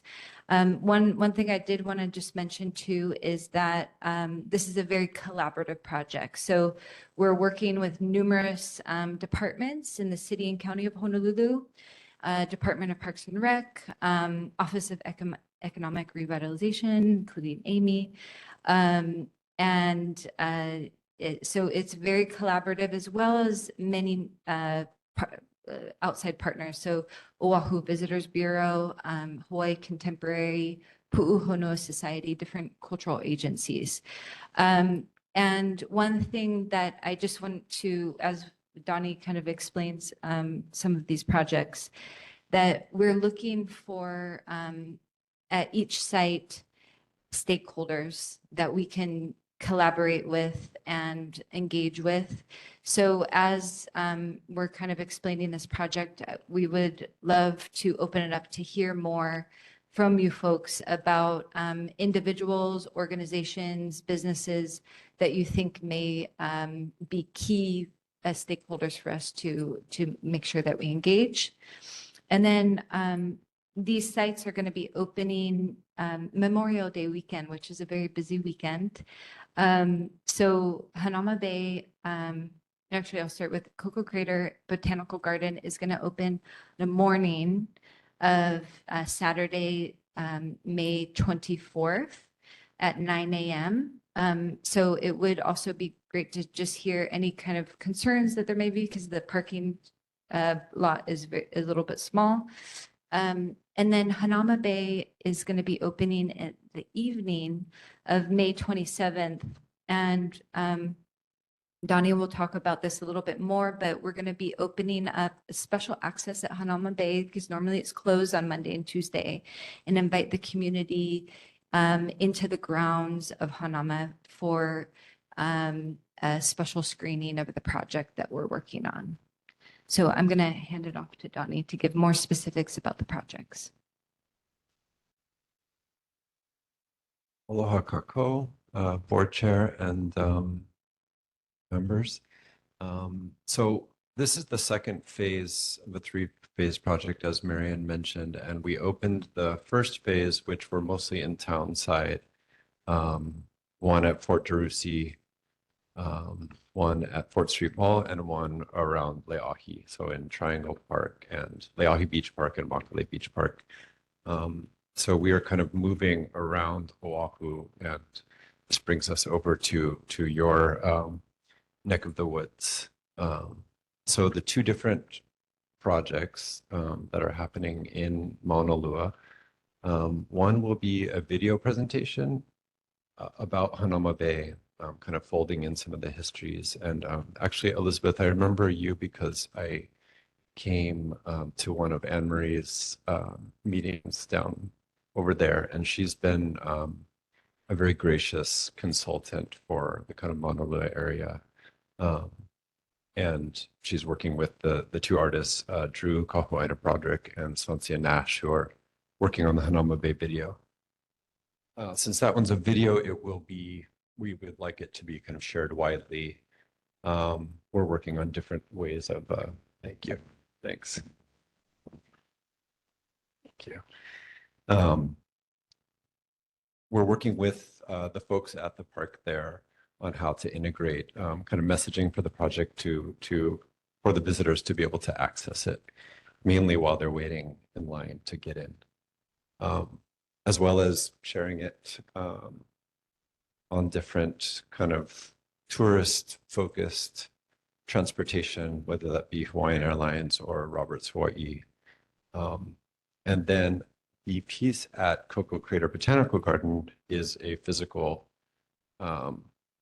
sculptural kind of more traditional public art piece. There is a rendering back there of it. So Lilani Davis, who is a photographer, has made a group of cyanotype images of native plants. So cyanotype is a photographic process where a piece of paper or a surface is coated with a photoreactive, very old, really old process. And the actual botanical is placed on it in the sun. And then actually, if you scroll up or down, sorry. Yeah, that is a rendering of what the piece would look like. So those are going to be printed on glass, which is translucent. And basically the idea is when the sun passes through it, it places these endemic native species onto the grounds of the botanical garden. And this is in one specific spot of the garden. So that's an overview of the two projects. I'm happy to answer any questions. Questions for our presenters? Lisa and then Paige. Hi, good evening. Thank you for coming here. Did you say the presentation at Hanauma Bay is going to be a video? Correct. And it's going to be open in the evening? The presentation? Yeah. Tuesday, May 27th is when we're planning it, and it would be an artist talk, a kind of talk about the whole project, and premiering of that video, which is about Hanauma Bay, as well as we're working with a couple other. I'm sorry, you're working with? We're working with a couple other, we've reached out to Ulu Ulu Archive as well as Anne Marie Kirk about showing some other accompanying moving image works about the area. So it's a one evening show? Well, the dedication is The dedication. evening, but And then then it would be kind of available online through QR code. Okay, so it's not going to be available at Hanauma Bay after that evening presentation. It's going to be available online. Yeah, it'll be available via QR code at Hanauma Bay, but we're not going to have a physical installation there. Okay, thank you.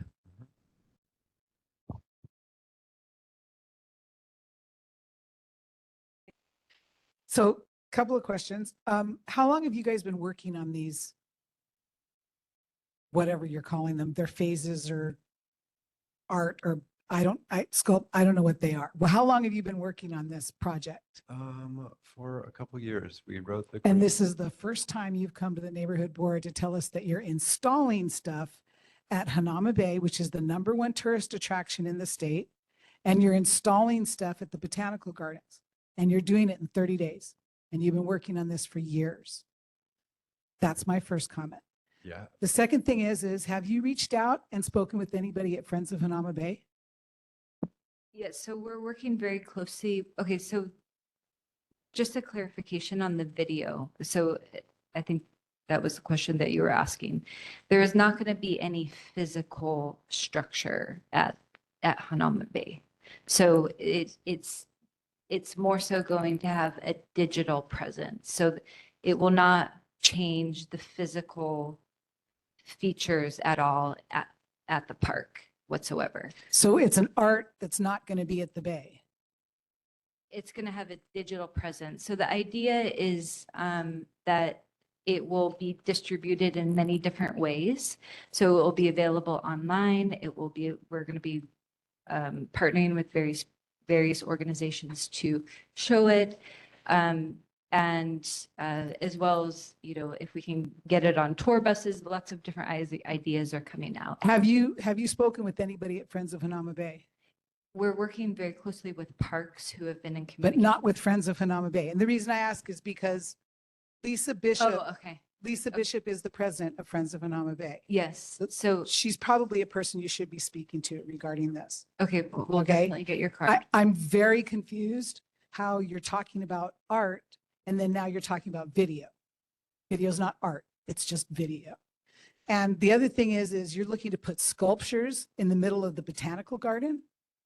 Glass sculptures in the middle of the botanical gardens? Yes. How many glass sculptures? 3. And it is a temporary project. It's in an area that's a very underutilized area. We're working very closely with the botanical garden. And how long are these glass sculptures going to be in the botanical garden? For 3 years. Okay. Yep. So I'm just disappointed. I mean, I would think that this would not have been the first time that you would have come to this board to talk about something that obviously the mayor thinks is really important. And that this is the first time that you're coming to say, hey, we're doing this in 30 days. Right, I know. And I mean, we get that a lot and it gets really annoying. So this is not something we have. I mean, it's kind of like saying, hey, we're doing this. Thank you very much. And you can walk out the door because there's nothing we can do in 30 days. Right. There's no feedback we can give you. There's no comments we can give you. Your pictures are, I don't even understand them. And so, thank you for the presentation. I appreciate it, but I don't even know what to I don't even know what to say. Okay. Because I don't understand. Hold on, there are other board members that have good questions. Go ahead, Chelsea, and then Elizabeth. Thank you, Chair.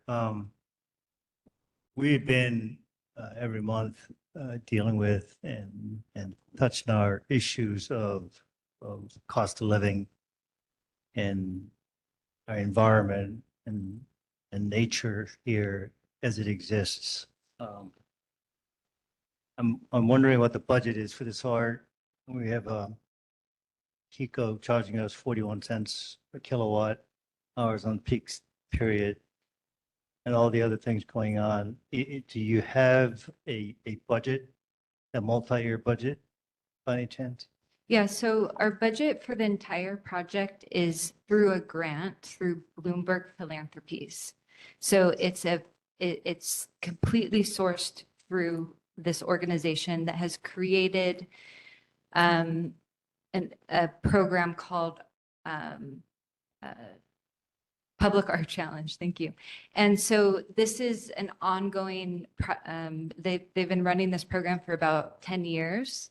They do a call out for municipal governments to apply for this grant. And for them, this is a way to understand the impacts of art in communities. So the cost of the grant total is $1 million for the island-wide project.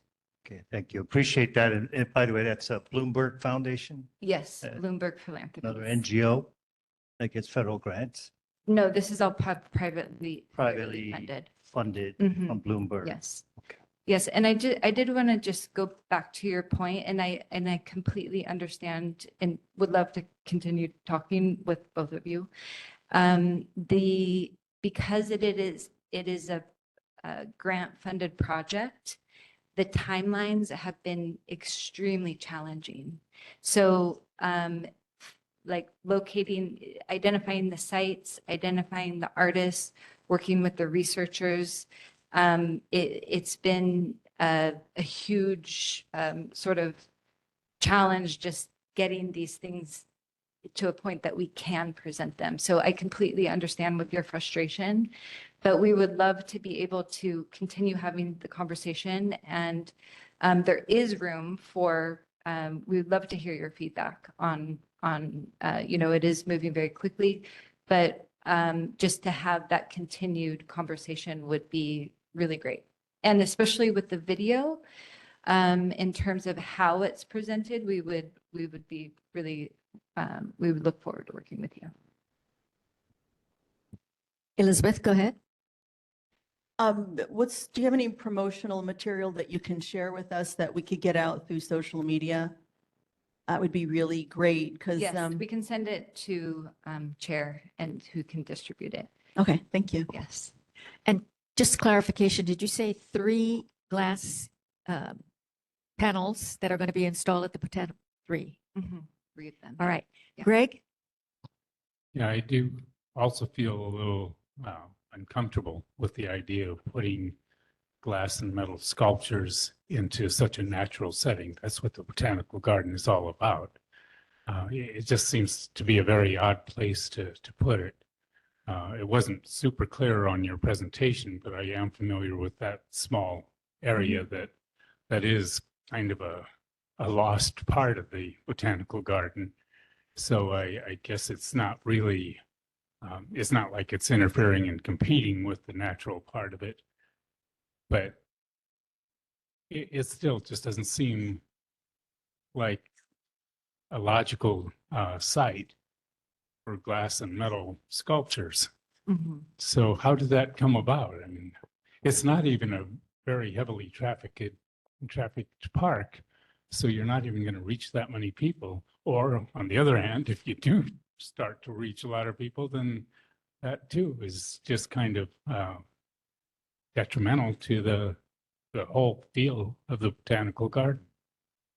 Well, so there is a partnership with the Botanical Garden system on the island. Foster Botanical Garden has hosted the Hawaii Triennial 3 times now, I believe. And so it was through that relationship that we decided to work with them in 2 different places. They have been welcoming with presenting public art and feel that the kind of connection between visiting a place to be amongst those kind of different species and then to experience public art is something that they have welcomed. And so that is why we chose that place, is through that relationship. But let me just say, there's plenty of art there. There are cactus gardens, there are baobab trees, there are Hawaiian gardens. It is just teeming with art in a natural sense. So, okay. Yeah, I mean, the work itself is in conversation with kind of botanical species. It's like that. It's about that. So. Okay, Ilse and then Lisa.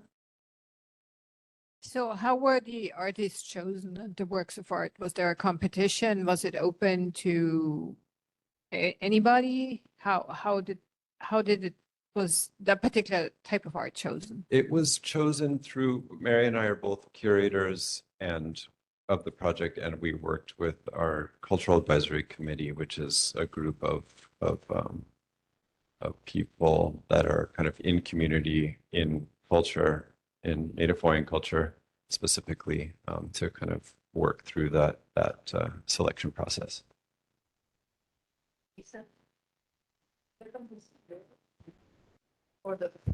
I'm sorry, is there going to be security for the art pieces in the Cocoa Crater Botanical Garden? They're glass, right? Yeah, they are. So they are following.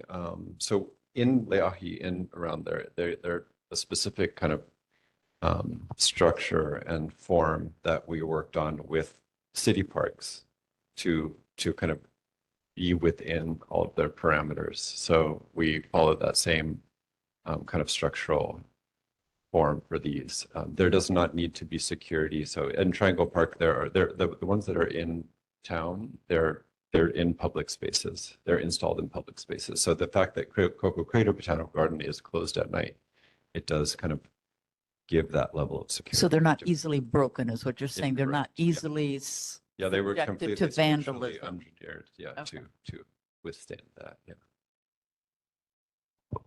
You're welcome. All right. I don't see any other hands up, so I want to thank you, Marion and Donnie, for coming and sharing the project with all of us. Thank you so much. All right. We're going to be moving on to our officials' reports, and starting with Mayor Rick Blangiardi's representative, Amy Asselby. Amy? A quick jump in. When you get the time for the Hanama Bay presentation, can we get that to the chair so we can find out?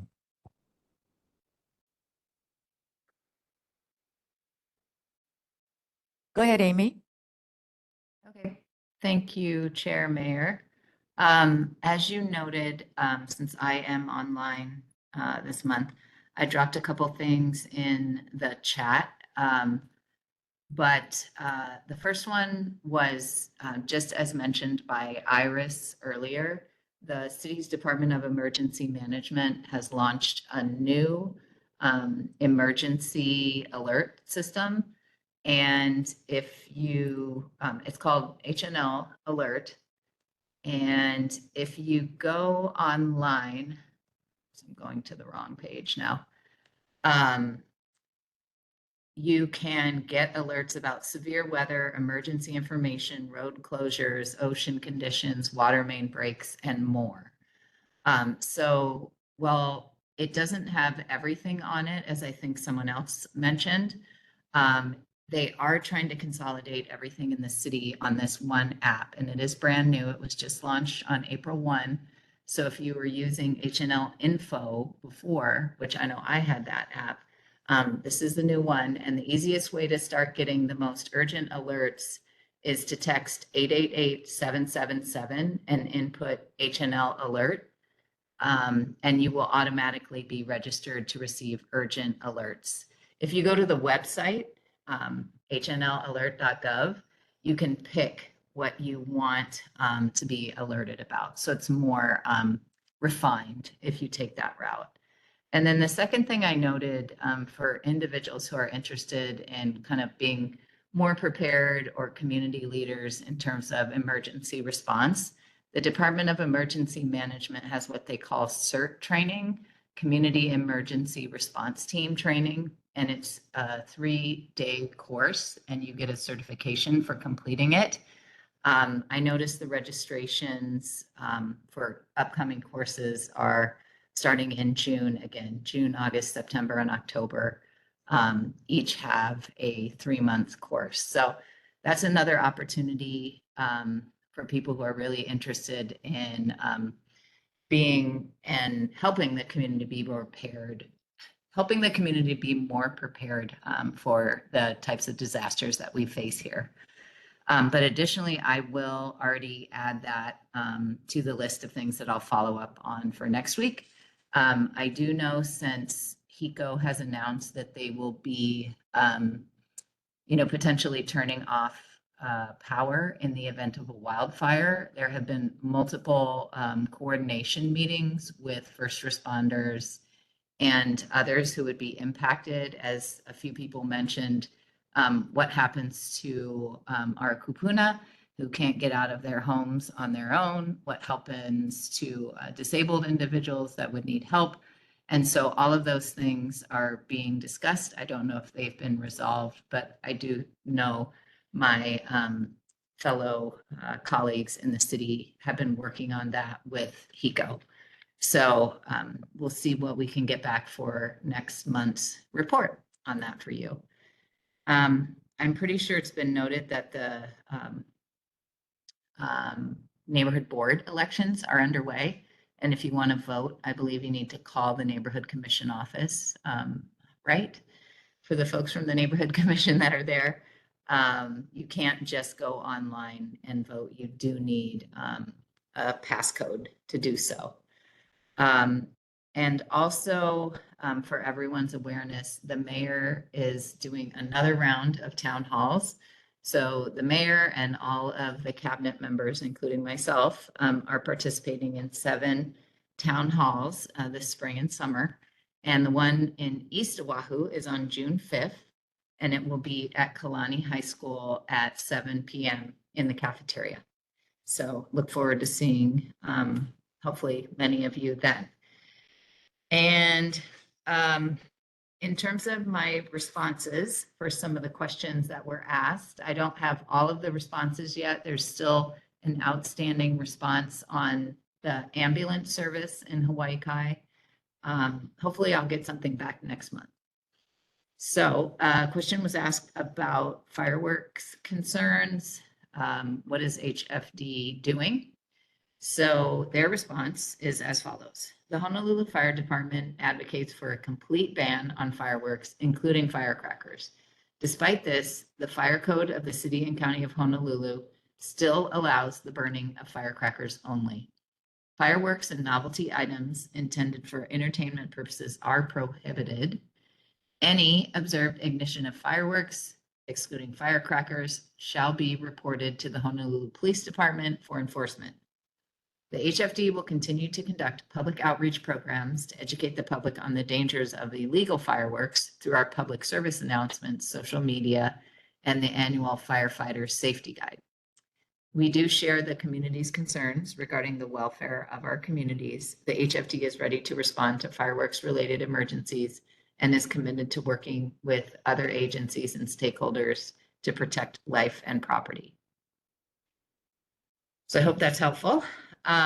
There was a question about speed and red light cameras, and the HPD responded. They currently do not have any red light or speed enforcement cameras in the Hawai'i area. It is possible that the newly installed traffic monitoring cameras from the State of Hawaii Department of Transportation are being confused for enforcement cameras. Please refer to a web link below that I can add to the meeting chat. This web link has a list of intersections with red light or speed enforcement cameras. District 7 or East Honolulu currently does not have any personnel reviewing speeding citations from traffic cameras. That's with regard to a concern about utilizing HPD positions for reviewing the camera footage. I have 3 more questions with answers to them. One is with regard to the Plaza Hawai'i exit and what could be done about concerns of safety in that area. So the Department of Planning and Permitting responded.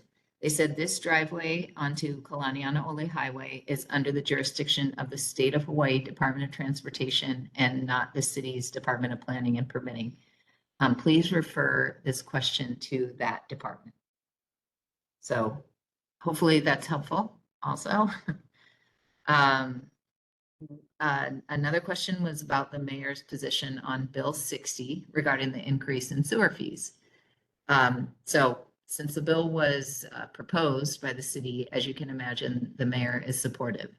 The sewer fees have remained unchanged since July 1, 2016, and now must increase in order to operate, maintain, rehabilitate, and upgrade the wastewater collection, treatment, and disposal infrastructure, and to meet regulatory requirements and to finish construction of projects mandated under the 2010 consent decree.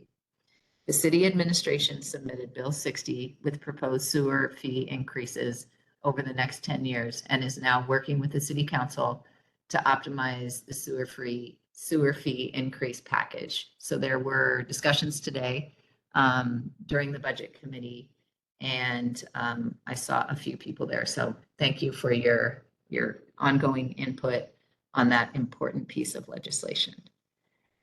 Okay, two more.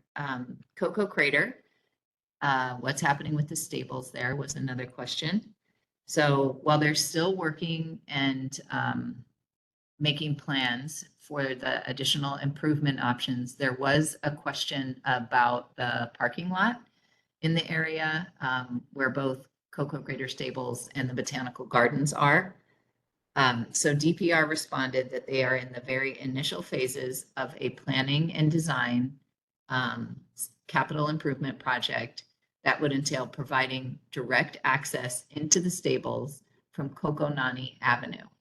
Currently, the horse trailers and large trucks have to drive through the small gravel public parking lot of the Botanical Gardens to access the stables. A direct entry will be safer for garden visitors. The garden parking lot will be paved and striped to also make parking clearer and safer. Right now, it is a gravel parking lot and visitors park free form and improvise on parking. The intention will never be to expand the parking lot for commercial tour buses. The garden is in a P2 preservation zone and commercial tour operators are restricted. There is no DPR intention or connection with the parking lot project to change city zoning to allow any such activity in the future. Okay, sorry. Final dart, and this was about the drainage canal buildup, had to do with Kamehameha Schools, kind of clearing some brush back there and some buildup. So the Department of Facilities Maintenance has responded. They conducted an investigation of the Lunalilo interceptor ditch, and that revealed that 3 areas where sediment collected within the concrete interceptor drainage ditch that the city maintains. So the boulder catch was also inspected and was found to be in need of maintenance. Although the land is privately owned, the city was provided an easement for the concrete drainage ditch from the private property owner as part of the dedication of the subdivision and roadway improvements. The sediment and debris within the interceptor ditch were removed, and maintenance, including grass overgrowth cutting, was completed on April 21. So the boulder catch is going to require more heavy equipment, and that is scheduled for May 1 to May 6 to get that work done. So I hope that is useful information, and sorry that took so long today. Thank you for your report, Amy. Questions from board members? Yes, Chelsea?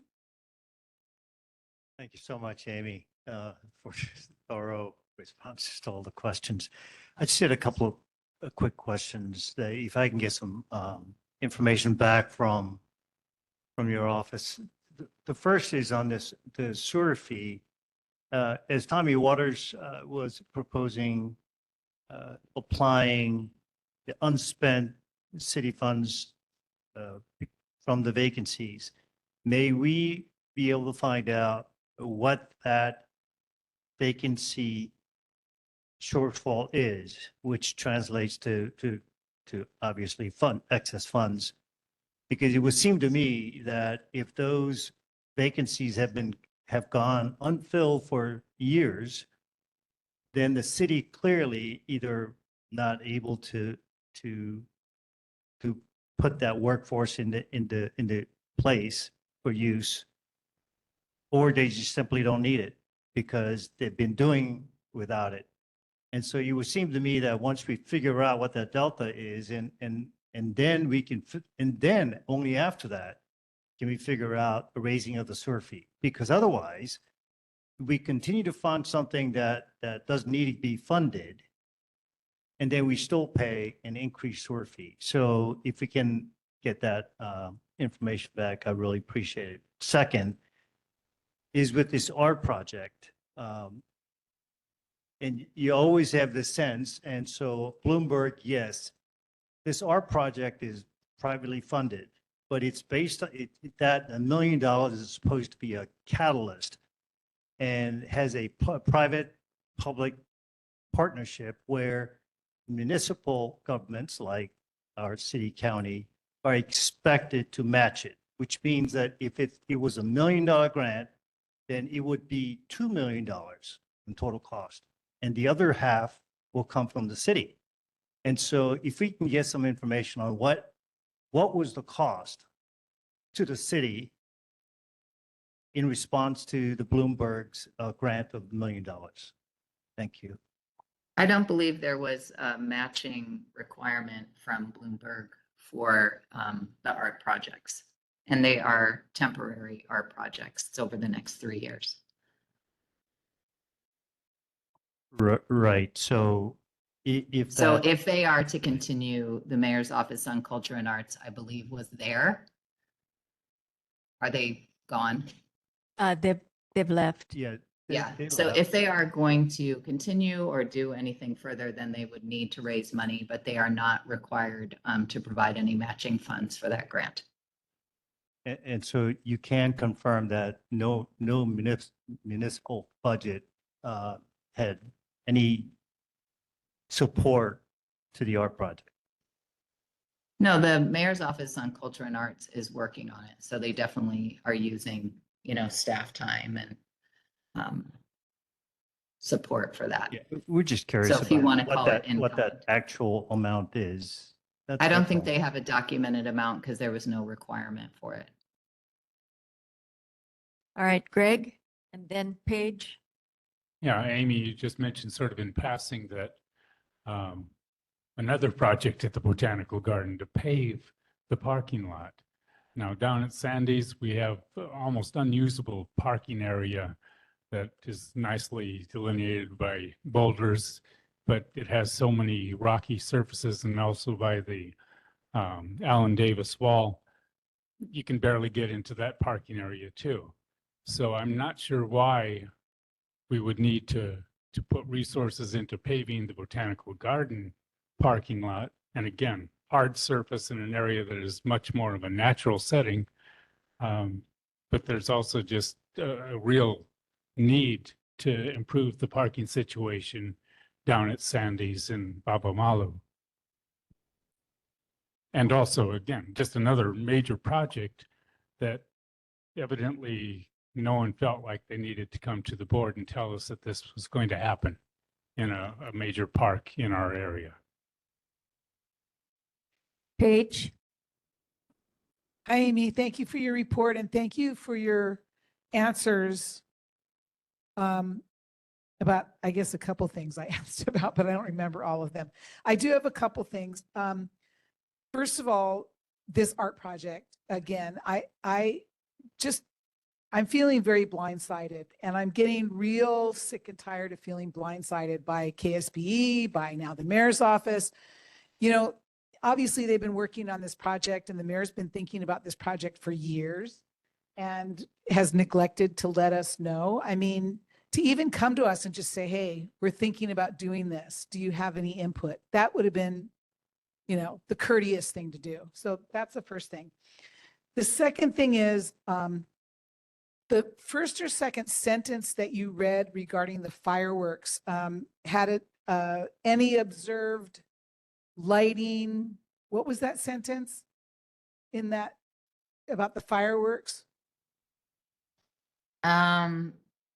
The first sentence was the Honolulu Fire Department advocates for a complete ban on fireworks, including firecrackers. But there was a sentence that any observed igniting. Any observed ignition of fireworks, excluding firecrackers, shall be reported to the Honolulu Police Department for enforcement. Okay, that is a sentence I have a real issue with, because what's the enforcement?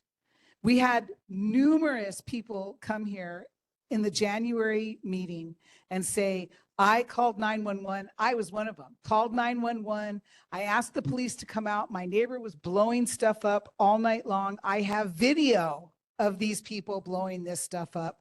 And the police came out and they said, unless we see them actually lighting the fireworks, we cannot do anything. So what enforcement is that? I mean, I would like a definition of that enforcement. And when you say any observed igniting, if I observe igniting of fireworks and I call 911 and the police come out and they go, sorry, there's nothing we can do because we didn't see him do it, then what's the point? That sentence is insane. And I'd like that to be a little bit more defined. The third thing is the stables. You know, Mayor Blangiardi made promises with witnesses to monies that he was going to give to the stables, work that he was going to allow the city to do for the stables regarding demolition and condemnation of a couple of the buildings there, which he still has not lived up to. And I'm wondering if now this paving of the parking lot and this CIP to put in a continuation of that street so that the stables can now have easier access with their trailers and the trucks and stuff, if that's not just another delay tactic to actually following through with what he said he was going to do with the stables years ago. And it is now years that the stables and that property and those vendors out there have been waiting very patiently and working with the city very patiently to get the stables back up and running to be Cocoa Head stables again and what this community remembers. And so I have questions about that. When is he going to actually follow through with what he promised? Because that's what he did. He promised, and he's not following through with that. All right, So- I'm going to remind the board members that we are 45 minutes until the end of the meeting and a Yeah, number of things to I'm just cover. going to finish this sentence. All right, quick. So those are my three things, and I appreciate your report again, and thank you so much for coming back with answers. All right, Elizabeth, and then Jean online. Thank you. So this is for Amy, but also for you, Chair. I was wondering, since Amy is here and we have two residents that are here for an agenda item that has to do with parks and it's at the back of the agenda, might you consider addressing those now while Amy has the floor and these two residents are here? Is that possible? Yes, I can take that out of order, but let's finish this particular issue first. Lisa? Oh, I'm sorry, Jean first. Go ahead, Jean. Thanks, Chair. I just wanted to say thank you, Amy, for the report on the drainage ditch. I've been wondering when it's gonna happen. Thanks. Yep, you're welcome. All right, Lisa? Yes, good evening, Amy. Thank you for your report. I have a couple of issues.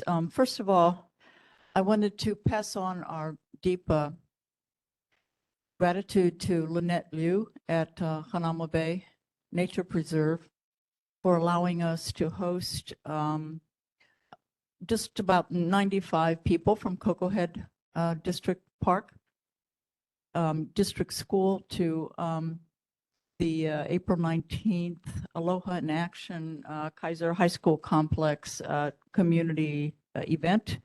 It was a great event. The principal, Kevin Diaz, was there as well. And it was the first time that Friends of Hanauma Bay have been able to bring Cocoa Head District School, Cocoa Head School, sorry, to Hanauma Bay. And it was really well appreciated by the families and the school. So Lynette was wonderful, and she was really gracious in allowing us to come for that event. So it was super. I also wanted to pass on that the Department of Parks and Recreation sent out a memo about to the board, to the neighborhood boards about engaging in discussion about city parks without dog privileges and those with dog privileges. And for those in District 1, Roberta, Hanauma Bay Nature Preserve is on the list. And I've had a conversation with Laura Thielen, and she said that Hanauma Bay should never have been on this list. And she was supposed to get a correction to this memo that went out, so that when we discuss this, Hanauma Bay is not supposed to be on this list. So I expected her to send out a notification to you that Hanauma Bay would not be one of those. Number one, it's not a park, so it shouldn't be on this list anyway. But Hanauma Bay Nature Preserve is not going to be up for discussion about whether or not dogs on leash or off leash. Relax, Lisa. coming here. It's this board that's going to determine which parks, we would Well, like. it should never be if on any. this Yeah, list anyway. Okay. So All right. I just wanted to pass this on. And third, Amy, I would like you to pass on to the mayor that Friends of Hanauma Bay is appalled that both the mayor's Office of Culture and the Arts and the Department of Parks and Recreation failed to engage with the Friends of Hanauma Bay at any point in the last 2 years about the Hanauma Bay Wahipana Art Project. We had heard about this from Noelani Schilling Wheeler from the Oahu Visitors Bureau a couple of years ago. She said that there was an opportunity that maybe Hanauma Bay was going to be one of those points or that would be selected for this project, but had not heard anything further about this. I had discussed this with Laura Thielen then, and she had not heard anything about that. But all of a sudden, boom, it's coming up in a month, and the Department of Arts comes to this neighborhood board and talks about that. Friends of Hanauma Bay has been in existence for 35 years to protect and preserve Hanauma Bay, and we have never even been reached out to be engaged with on this project. I'm really appalled and disappointed. Thank you. Okay, Amy, don't sign off yet. If there are no objections from the board, I'm going to move the last 2 items under board business earlier while we still have some members here in the audience that might be able to provide some feedback to us on 2 issues. 7.4, consider a resident's request for park closure hours for Camilo Iki Park from 10 p.m. to 5 a.m. And we would like to hear from the community. We did get a letter from a community member that had indicated that some of the activities after hours are disturbing to some of the, oh, are you Ed? Please come on up and tell us about your letter, just briefly. You don't have to read the letter, but tell us what the concerns are. Introduce yourself and what the concerns are.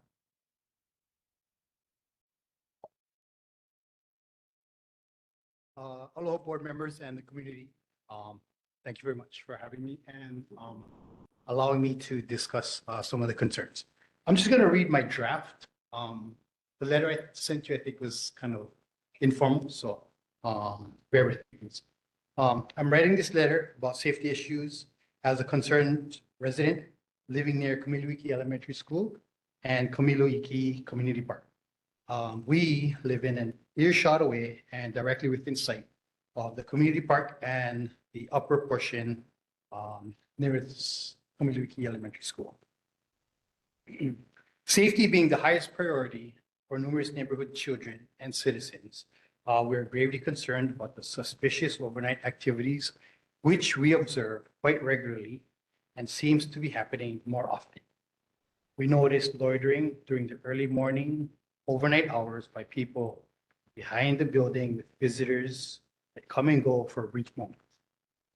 Numerous people who enter and exit both gender-assigned restrooms, regardless of their own gender. Occasionally, we notice flashes of light, which are not flashlights, which we assume is a lighter of some sort. People that sleep overnight in the area fronting the street side of the building, as well as the back side, as well as graffiti, fireworks, vandalism, and quite a few quite a few times, trash scattered all over the premises. I have met with the Kamiluiki Parks Recreation Director, who I shall not name. Is that okay? Okay. Who has been more than responsive to our concerns. He has been working with area police officers to address the above safety and security concerns, which includes but is not limited to statistic-driven action plans. He meets with and takes calls from area police after hours, often late into the night and early morning hours. He does within his limits everything possible for his park and the community he serves. And we are lucky to have him working for us. We are aware that some parks close between the hours of 10 p.m. and 5 a.m. However, for unknown reasons, Kamiluiki Community Park does not have such regulation. Closing the park does not only benefit security, but aids in the maintenance and upkeep of the park. Presently, police have no legal reason to order people to leave the park during overnight hours. Not just Kamiluiki, but I believe Kalama Valley has Kamiluiki Neighborhood Park in the valley. Hawai'i has 2 parks here and Cocoa Head Elementary. And I'm not sure if Kulua is part of our district. Is Kulua? Oh, okay. I just figured I'd throw those parks in. Let's see. A gate securing the restrooms would prevent illegal activity or similar activity that occurs inside. Park staff would close and lock the gates upon leaving the park, and maintenance staff would open them in the morning. This would seem to be a simple action that could be implemented now, ideally, but we know how that works. If these after hour questionable activities continue and get worse, will the city wait till someone gets injured, assaulted, or something fatal to happen to initiate some corrective action after the fact? I'll go ahead in closing. So in short, would it be possible to declare park closure hours? So HPD may escort people off the premises, whether they're loitering or trespassing. And in the long term, to design, construct, and install gates or doors for these bathrooms. Thank you. Appreciate it. All right, questions for Ed? Or are there any other people from the audience that would like to provide input? Chelsea, go ahead. Yeah, I was just wondering, it could be in a question back to Amy or someone back in the city. If we decide to, and city agrees to park closure, how long of a duration would that be before? Because it's really all based on the situation and conditions of the park, not necessarily the park itself. So if the conditions improve, can we open it back up, would be my question.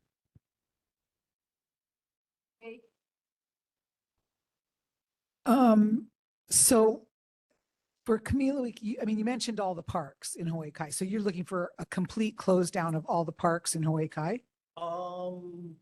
That's up to you. No, I'm asking you, you presented it, so I'm asking you, you want a complete close down of all the parks in Hawaii Kai?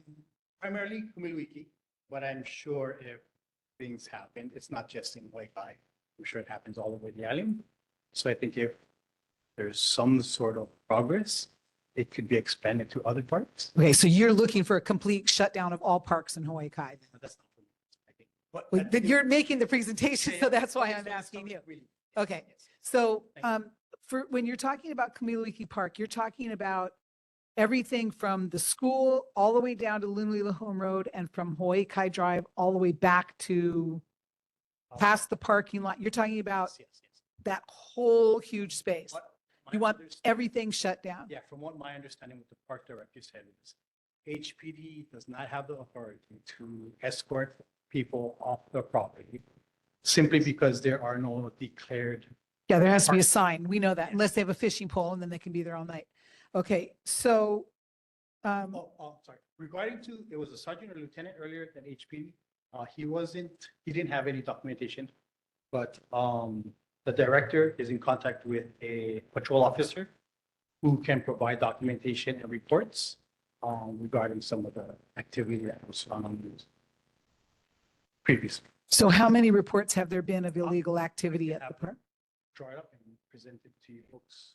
Yeah, if you could have HPD present it to us next month, that would be great. I'd like to know how many reports of illegal activity and I'm not sure what the time. have they made arrests?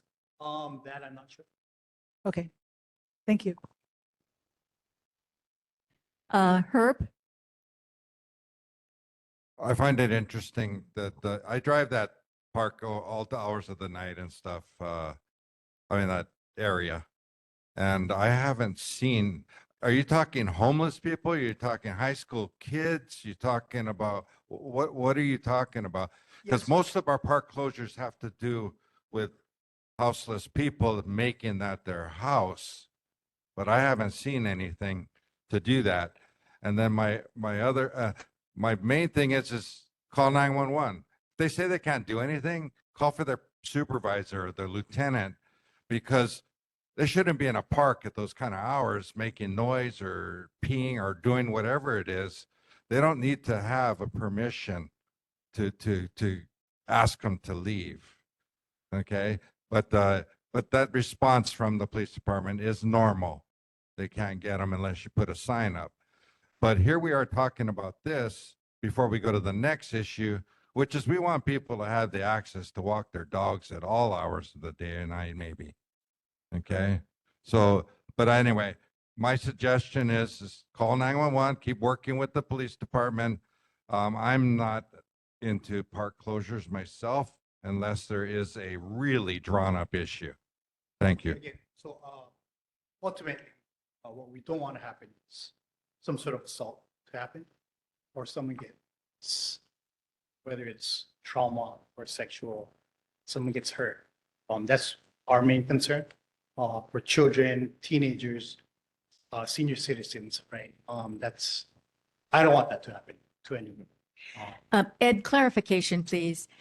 Is the restroom open overnight or are the restrooms closed? They're not closed, so they're open. Okay, I would imagine that the restrooms could be closed without closing the park. Yes. So I think that's something that you could work on with the park director. That's what we're trying to do. Okay. Yeah, so So I don't think that you would need action from the city or from this board to be able to do that. Elizabeth, you have a comment? Yeah, I was thinking that maybe our first business would be to get those bathrooms closed. And maybe you could find out from the parks director, how do we compel them to do that? And if it's that they need fencing, then we can talk to our councilman and see about getting something like that done. That's just a thought. And if they want support from us to have those bathrooms closed at night, I'm sure we could have a good conversation about that. yeah, so like again, the director mentioned, if they can establish the park closure hours, that's one thing. And HPD and escort the involved the premises. And then the next thing they need to design and install. And just, and as Herb had said, we've had requests in the past and there's a lot of people that want to be able not to have park closures and just mitigate the specific issues to the best of the ability. Yeah. So just, I think that's what Herb is referring to. So But just closing the restrooms would be, I think that's something that we can all get around quick and fast as an urgency thing. That's my thought. Other comments on this issue, because we're going to have to be moving along. We're not going to take action on this tonight. It's going to come back on the agenda next time because we would like people to comment, on this.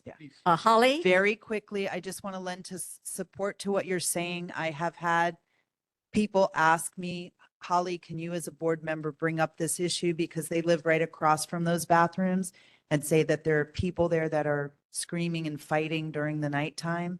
They have called the police and there has been no resolution of that. It's ongoing and they are in and out of the bathrooms. I haven't witnessed it. I've been told this happens and asked what can be done. So thank you, Elizabeth. Sounds like that's a possible route. thank you, board. Appreciate it. Okay, come on up. Hi, I'm Nance Down, so I participate at Kamiloiki during the day, in the evenings, when they have classes and that sort of thing. And I just feel like it's my responsibility to come here to support the safety of people who use that park. And any movement that we can make in that direction, be it locking the bathrooms at certain times in the evening where they're more prevalent activities that are not anything that we want in our neighborhood. I'd like to see that happen. And I'd like to also say that I have talked with the park director myself. I have also talked with some of the nighttime police officers, and I know that they're working together to try to make something happen there. And one of the suggestions was that, you know, potentially putting hours, posting hours of regular park openings so that there is some basis for which people who are responsible for that can actually chase people away. So I'm just here to say that and to support their requests and their needs in that area, as well as to support the people who live and work in the area. Thank you. Thank you very much. As I said, Brent, oh, come on up. I did send written testimony. I oppose park closures. I feel like we lose our resources. Anybody who likes to go stargazing at night, parks are usually ideal to do that. As Herb pointed out, it's a good place to walk your dogs that, you know, so I like the solution of that and of closing the restrooms potentially, but please don't close the parks. Thank you. All right, this item will stay on the agenda. There's no necessity for us to take immediate action. And if we would like to bounce this around some more, you know, we can do that. The second item, 7.5, is a letter from the Department of Parks and Recreation asking us to consider making some of our area city parks more dog friendly. Either allowing parks to allow dogs on leash or even dogs off leash. And there was a list of various parks. And as Lisa said, Hanauma Bay Nature Preserve should not be on that list. And I don't think that the board would consider opening that up to be dog friendly anyway. So you wanted to speak to this particular issue. Please go ahead. Could you? Aloha, my name is Marty LaPrade. Thank you for the opportunity to voice my concerns about the proposal to open Honolulu parks to dogs. Hawaii News Now article is asking the boards to choose parks for this. I propose designated areas for dogs be created for health and safety reasons. These areas should be fenced and clearly marked. They should be completely separate from areas where children play. As a resident of Kalama Valley since 1986, I have growing concern for the increased presence of unleashed dogs in our neighborhood parks, as well as the presence of leashed dogs brought into the park to relieve themselves. While dog owners view park as a place for their dogs to run free and play, my grandchildren have on several occasions been chased by loose dogs in Kalama Valley Park. This frightened them. The dog owners did very little to control their pets. I have witnessed a fierce dog fight that drew blood. It was in the close proximity of small children playing on the equipment who took refuge upon the play structure. These occasions caused me to gather my grandchildren and leave the park in search of a park without dogs in it that day. The park is supposed to be a park for children, sports practices, and on occasion, family parties. It is less and less welcoming. This was not a concern when I brought my own children to the park in the 80s, 90s, and early 2000s. When I called HPD once, an operator told me dogs were allowed, yet the sign says they are not. Another time, officers showed up, but only asked a man to put his large pit bull back on the leash. The sign on the park fence states, "No animals," but it's constantly ignored, perhaps because it's faded. Dangers of children in parks with dogs include exposure to diseases like giardia, roundworms, hookworms, ringworms, and canine influenza, just to mention a few. There are numerous websites that elaborate on this. I recognize there's a need for more dog areas, but these should be completely separate from children's play areas.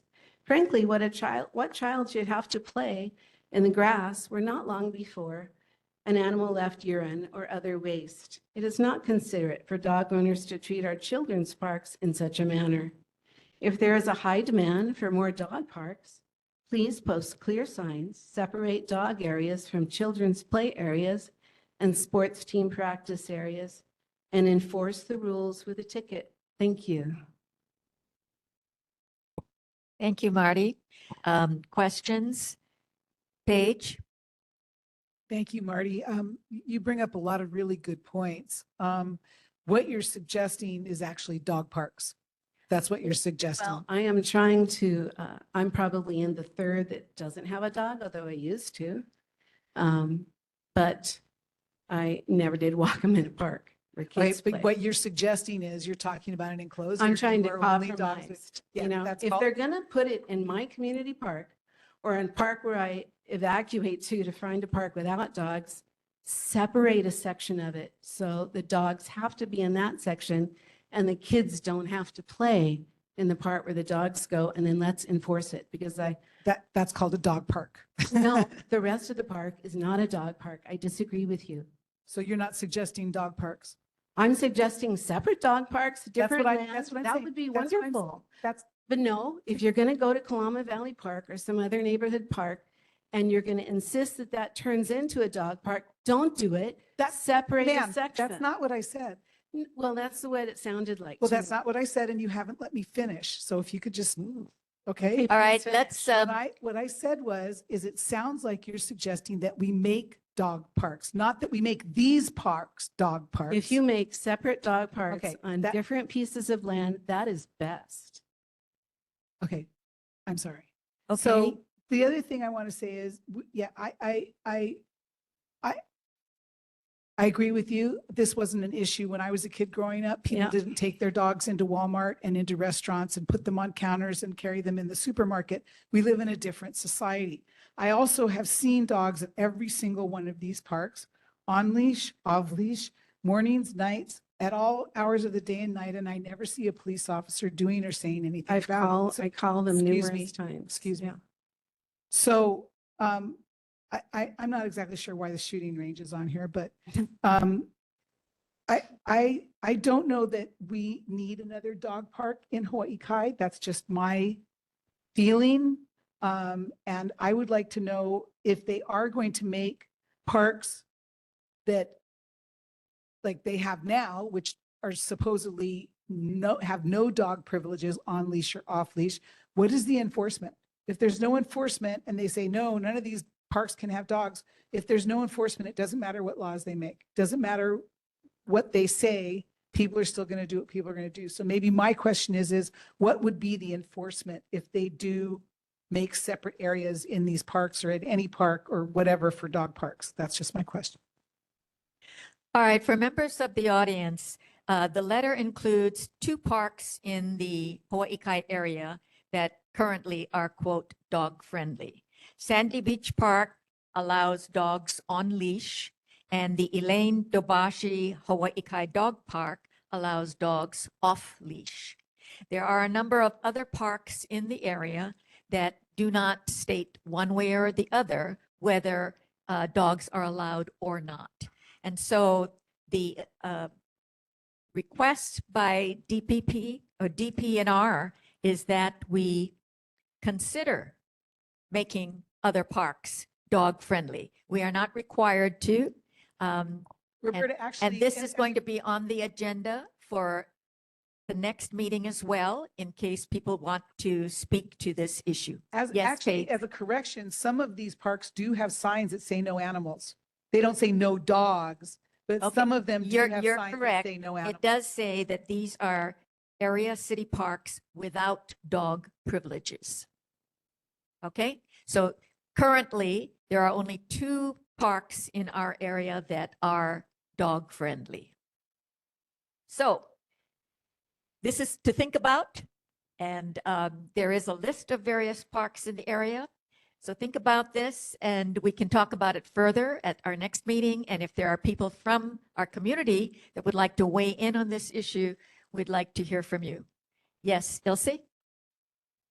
I think one of the major concerns I have is that there is very little irrigation in the parks, especially in the neighborhood parks, or only irrigation in very small areas. And you think about the multiple layers of excrement or waste, which would accumulate over time, and the risk for disease for other park users.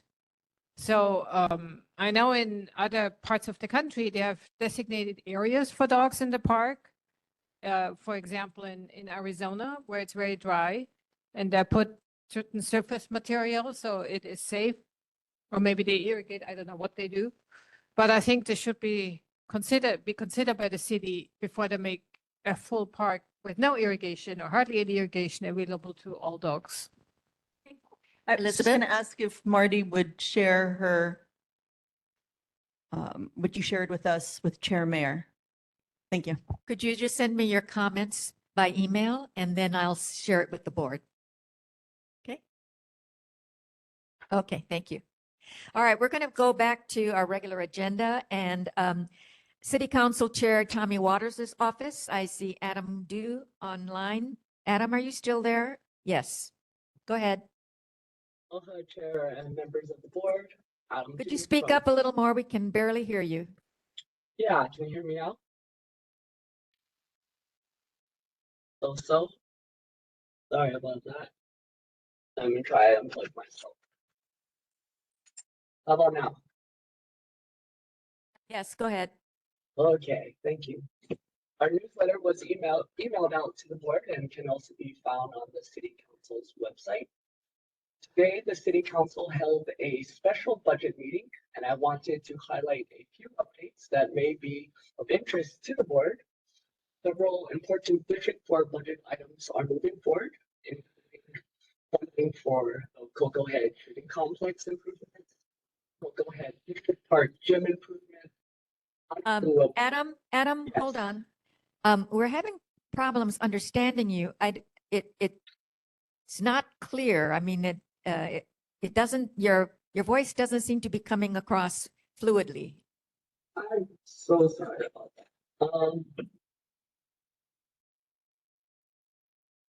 How about now?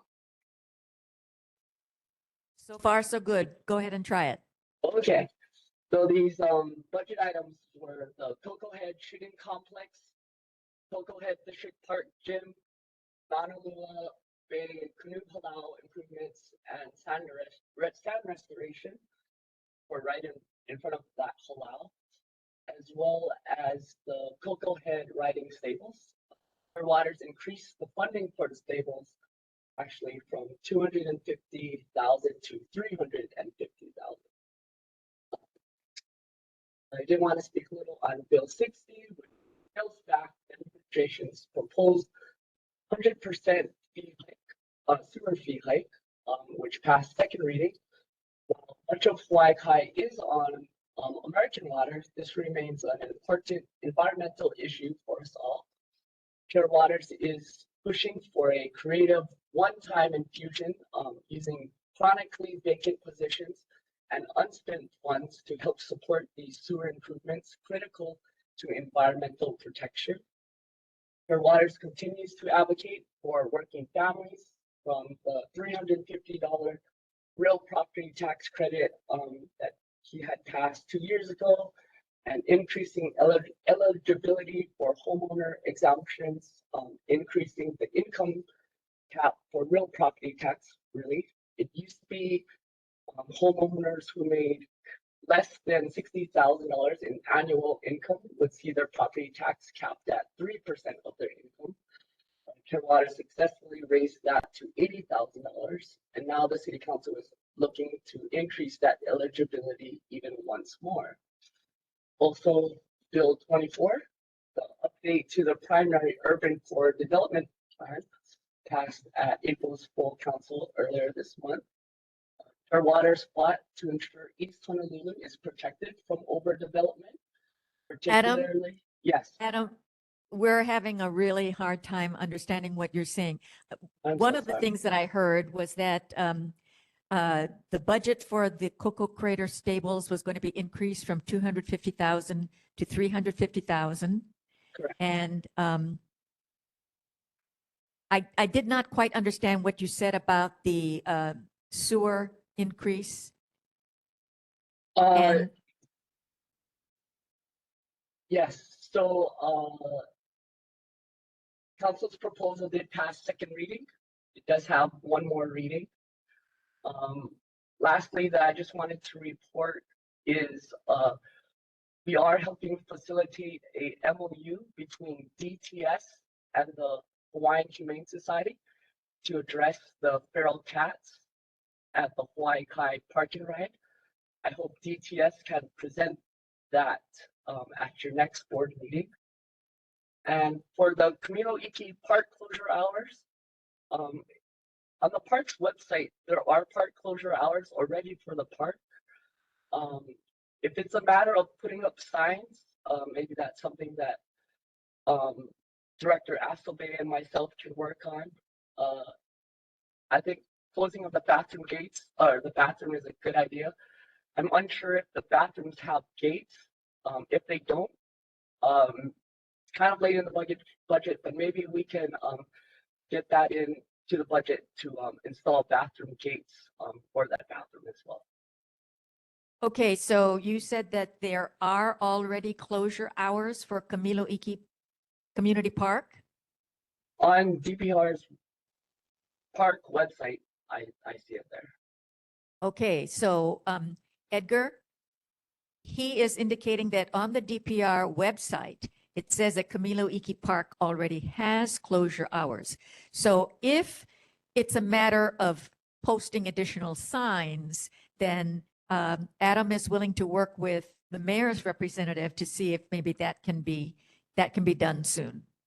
Okay, so would you also come back next month and let us know what you were able to work on with the district park director, and then we'll see if we can get an update from Adam and or Amy at next month's meeting. Okay, anything else, Adam? Real quickly, yes. No, that's Elizabeth. all. Adam, can you find out when that came into play as far as Camilo Iki being closed? Yes, I can Thank you. look into that. Thank you. Thank you.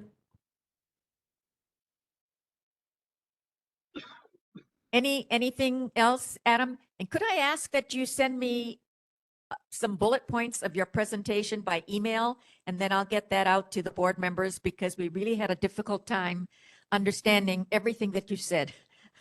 So it would be very helpful if you sent that to me. Will do. Sorry about that. All right. Okay. Thank you so much.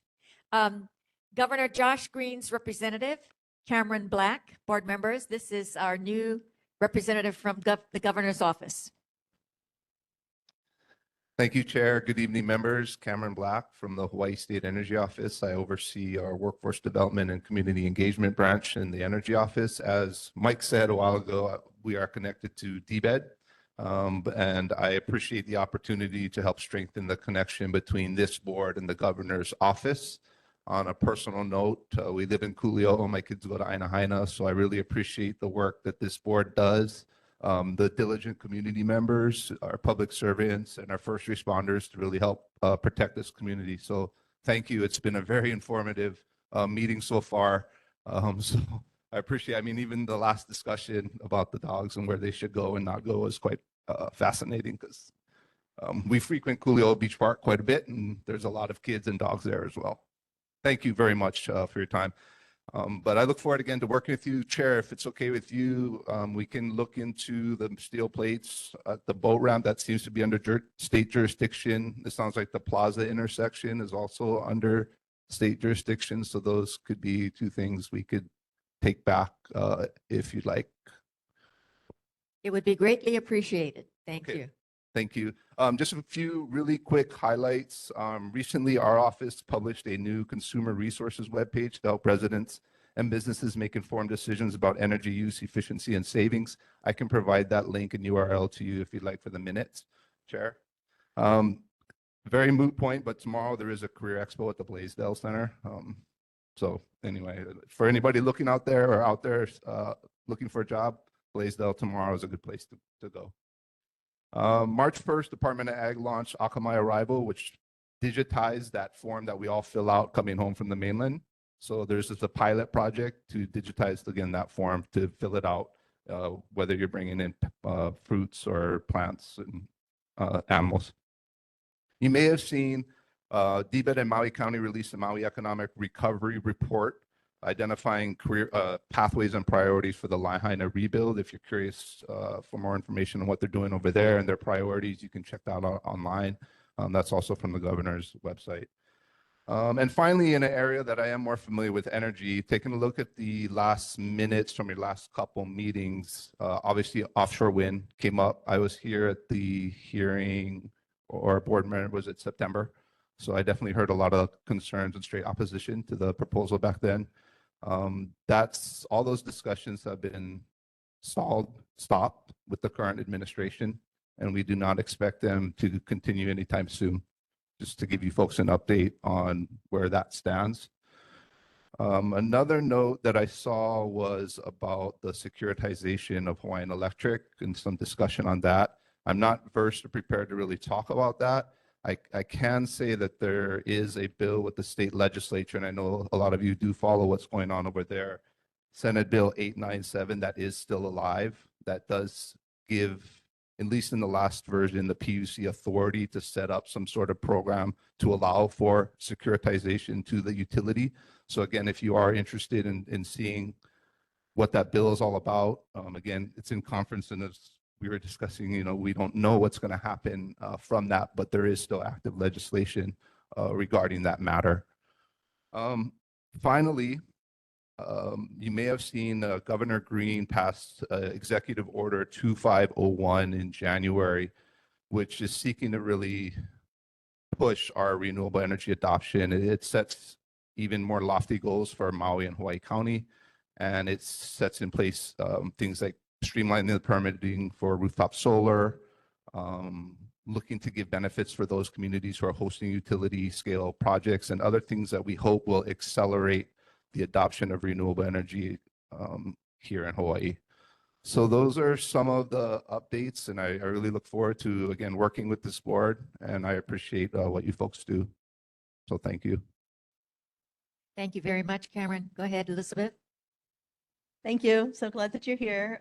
While we have this welcome pause relating to ocean energy, and now that you're going to be our rep, if anything comes up that you think we can talk about as it relates to alternative energy.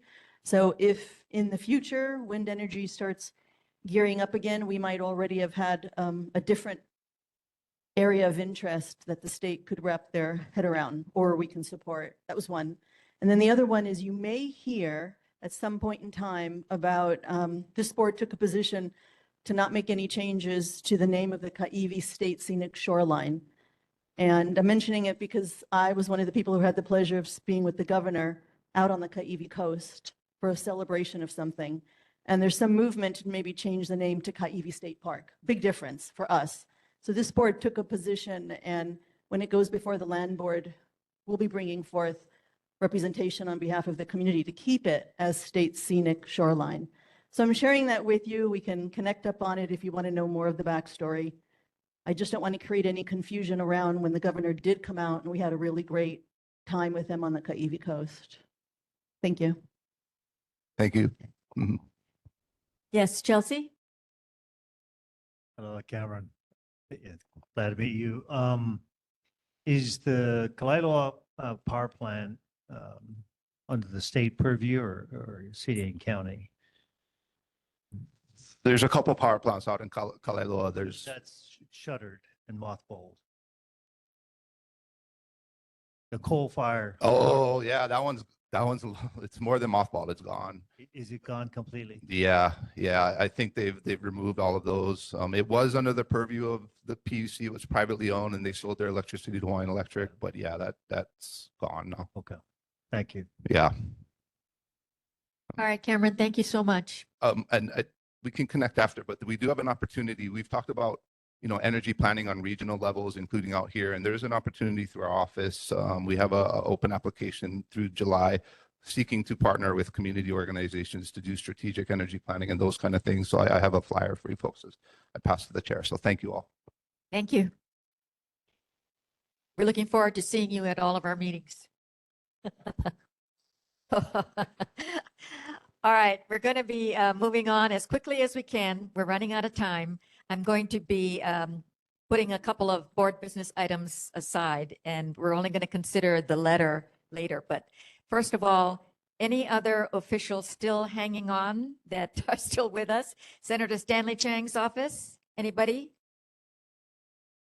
No? Senator Chris Lee's office? Representative Mark Hasham's office?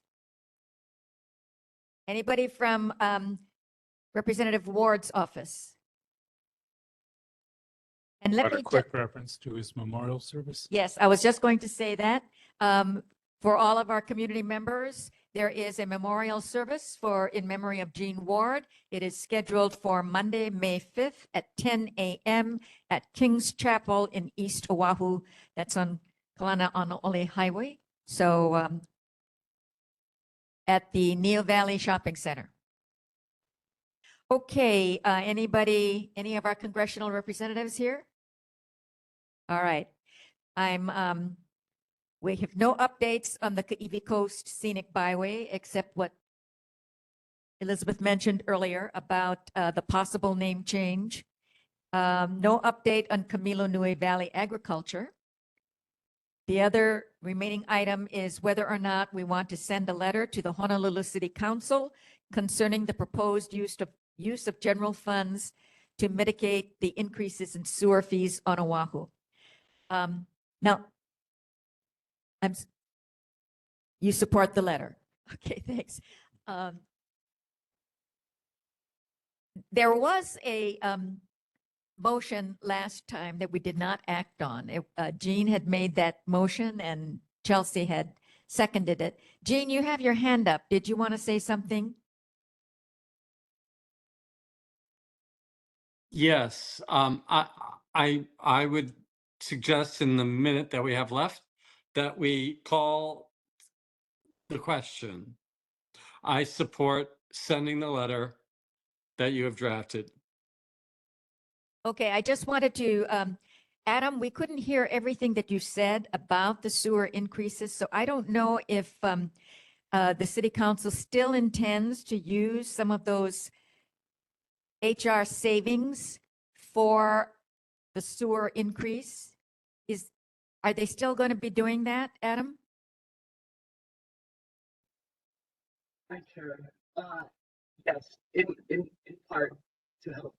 Okay, that is still the intent of the city council. All right. Our letter is taking a position that not to use general fund dollars to fund the sewer project.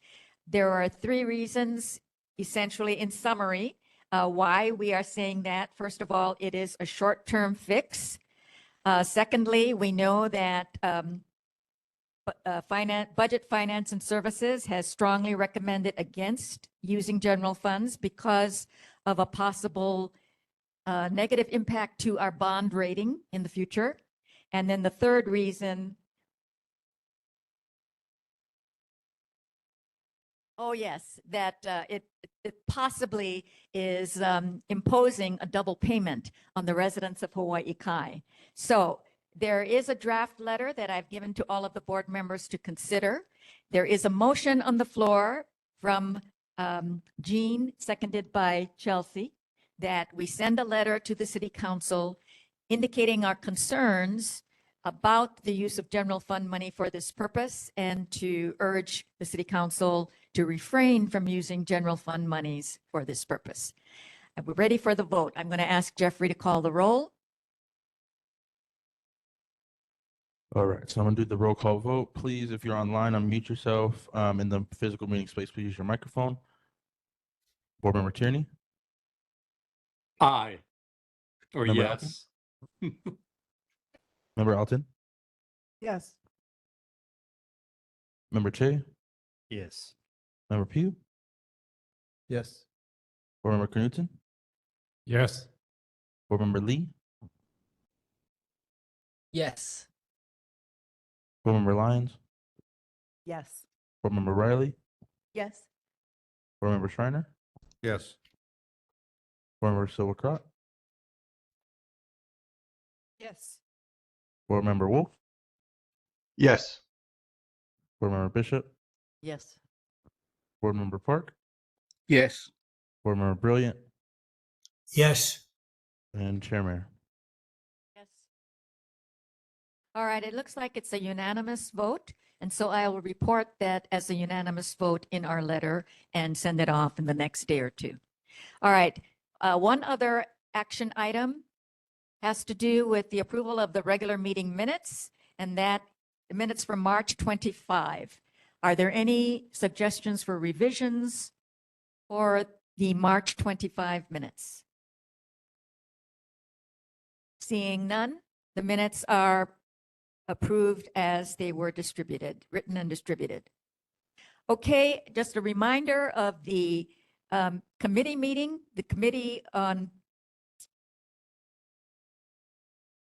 Planning, Zoning, and Environment has a meeting tomorrow night at 5:30 at the community room at the Hawaii Kai Public Library.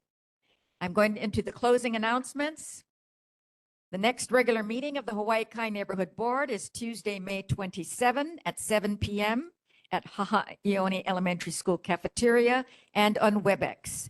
And the Hawaii Kai Neighborhood Board regular meetings are cablecast on Olelo Channel 49 on the second Monday of the following month at 9 p.m. and repeating on that month's third Friday at 7 a.m. The videos are also available on the Olelo website and on the Honolulu Neighborhood Commission Office website. Thank you, everybody, for staying this late. Meeting is adjourned. Have a great month.